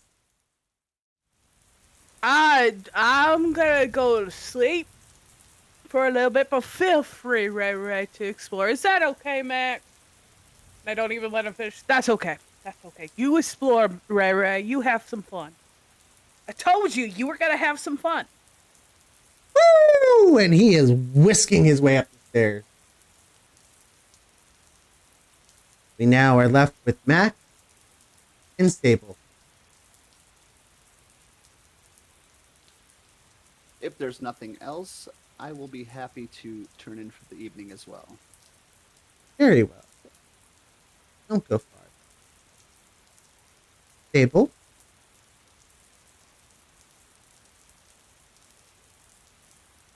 Sorry. I will follow behind. You are up and off to your room that you have claimed for yourself? Yep. Very well. Max, as you enter your room, you notice there's a presence. The air is colder. There's ghostly figures lingering. They make eye contact. They whisper.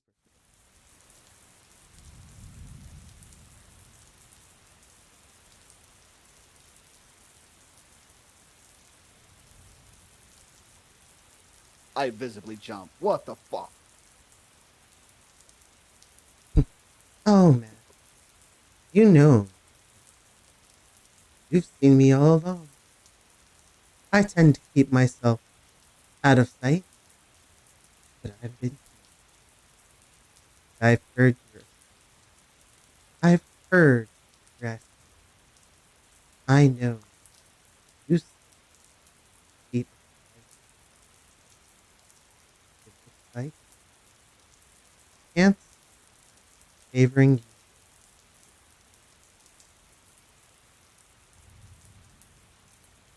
Who sent that letter? That was delivered by the Justiciars. It has their branding on the back. Hey, I'm pretty visibly shaken now. This whole night's taken a toll on me, and this bit of information is kind of pushing me over the edge.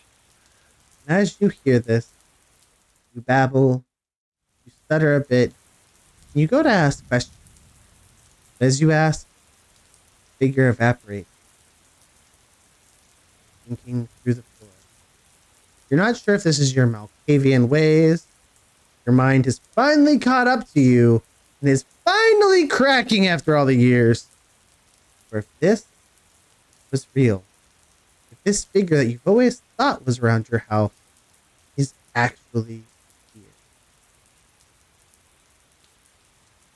Yeah, I might need a rouse check after that.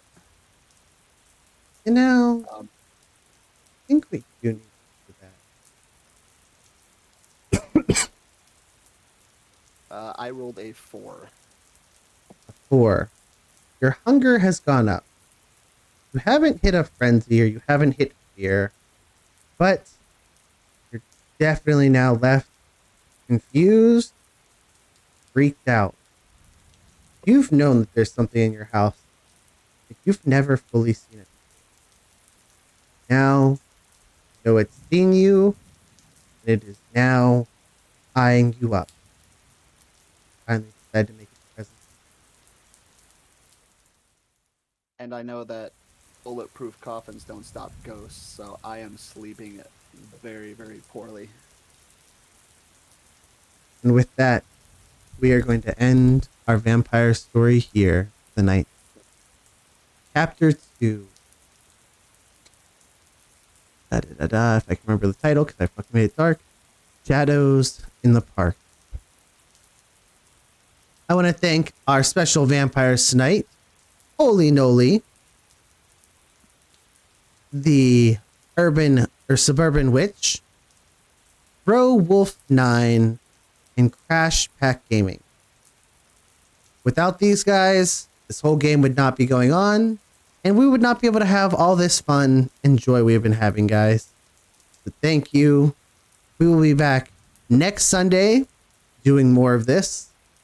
We will see where the witches lead to and see if the plot is about to start climbing faster. But I will also... Go ahead. Don't forget, we may be playing tonight, but we only play to make sure the kids can play later. And we mean the real kids. And this is a charity event for Toys4Tots, which Rose is hosting. Indeed, the link is posted at the top of my chat up there. I believe everyone else may have put it in their chats. I'm not too sure.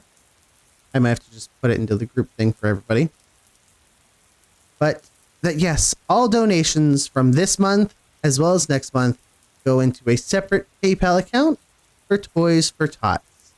When you donate, you not only are helping a child celebrate a better Christmas, you also get your name on this wonderful tree here, where at the end of the month, we will be doing a raffle for a free $20 game for whoever wins. And we will also be doing the same at the end of next month. So, if you do so feel inclined and would like to, consider donating. Consider giving to those children who are less fortunate than you and make it so they open a lot of gifts on Christmas Day. These episodes will also be available over on YouTube. I know I haven't posted any just yet. I haven't gotten around to editing. Life's a little busy. However, the Suburban Witch has posted the first episode on her YouTube channel, and we will have these up.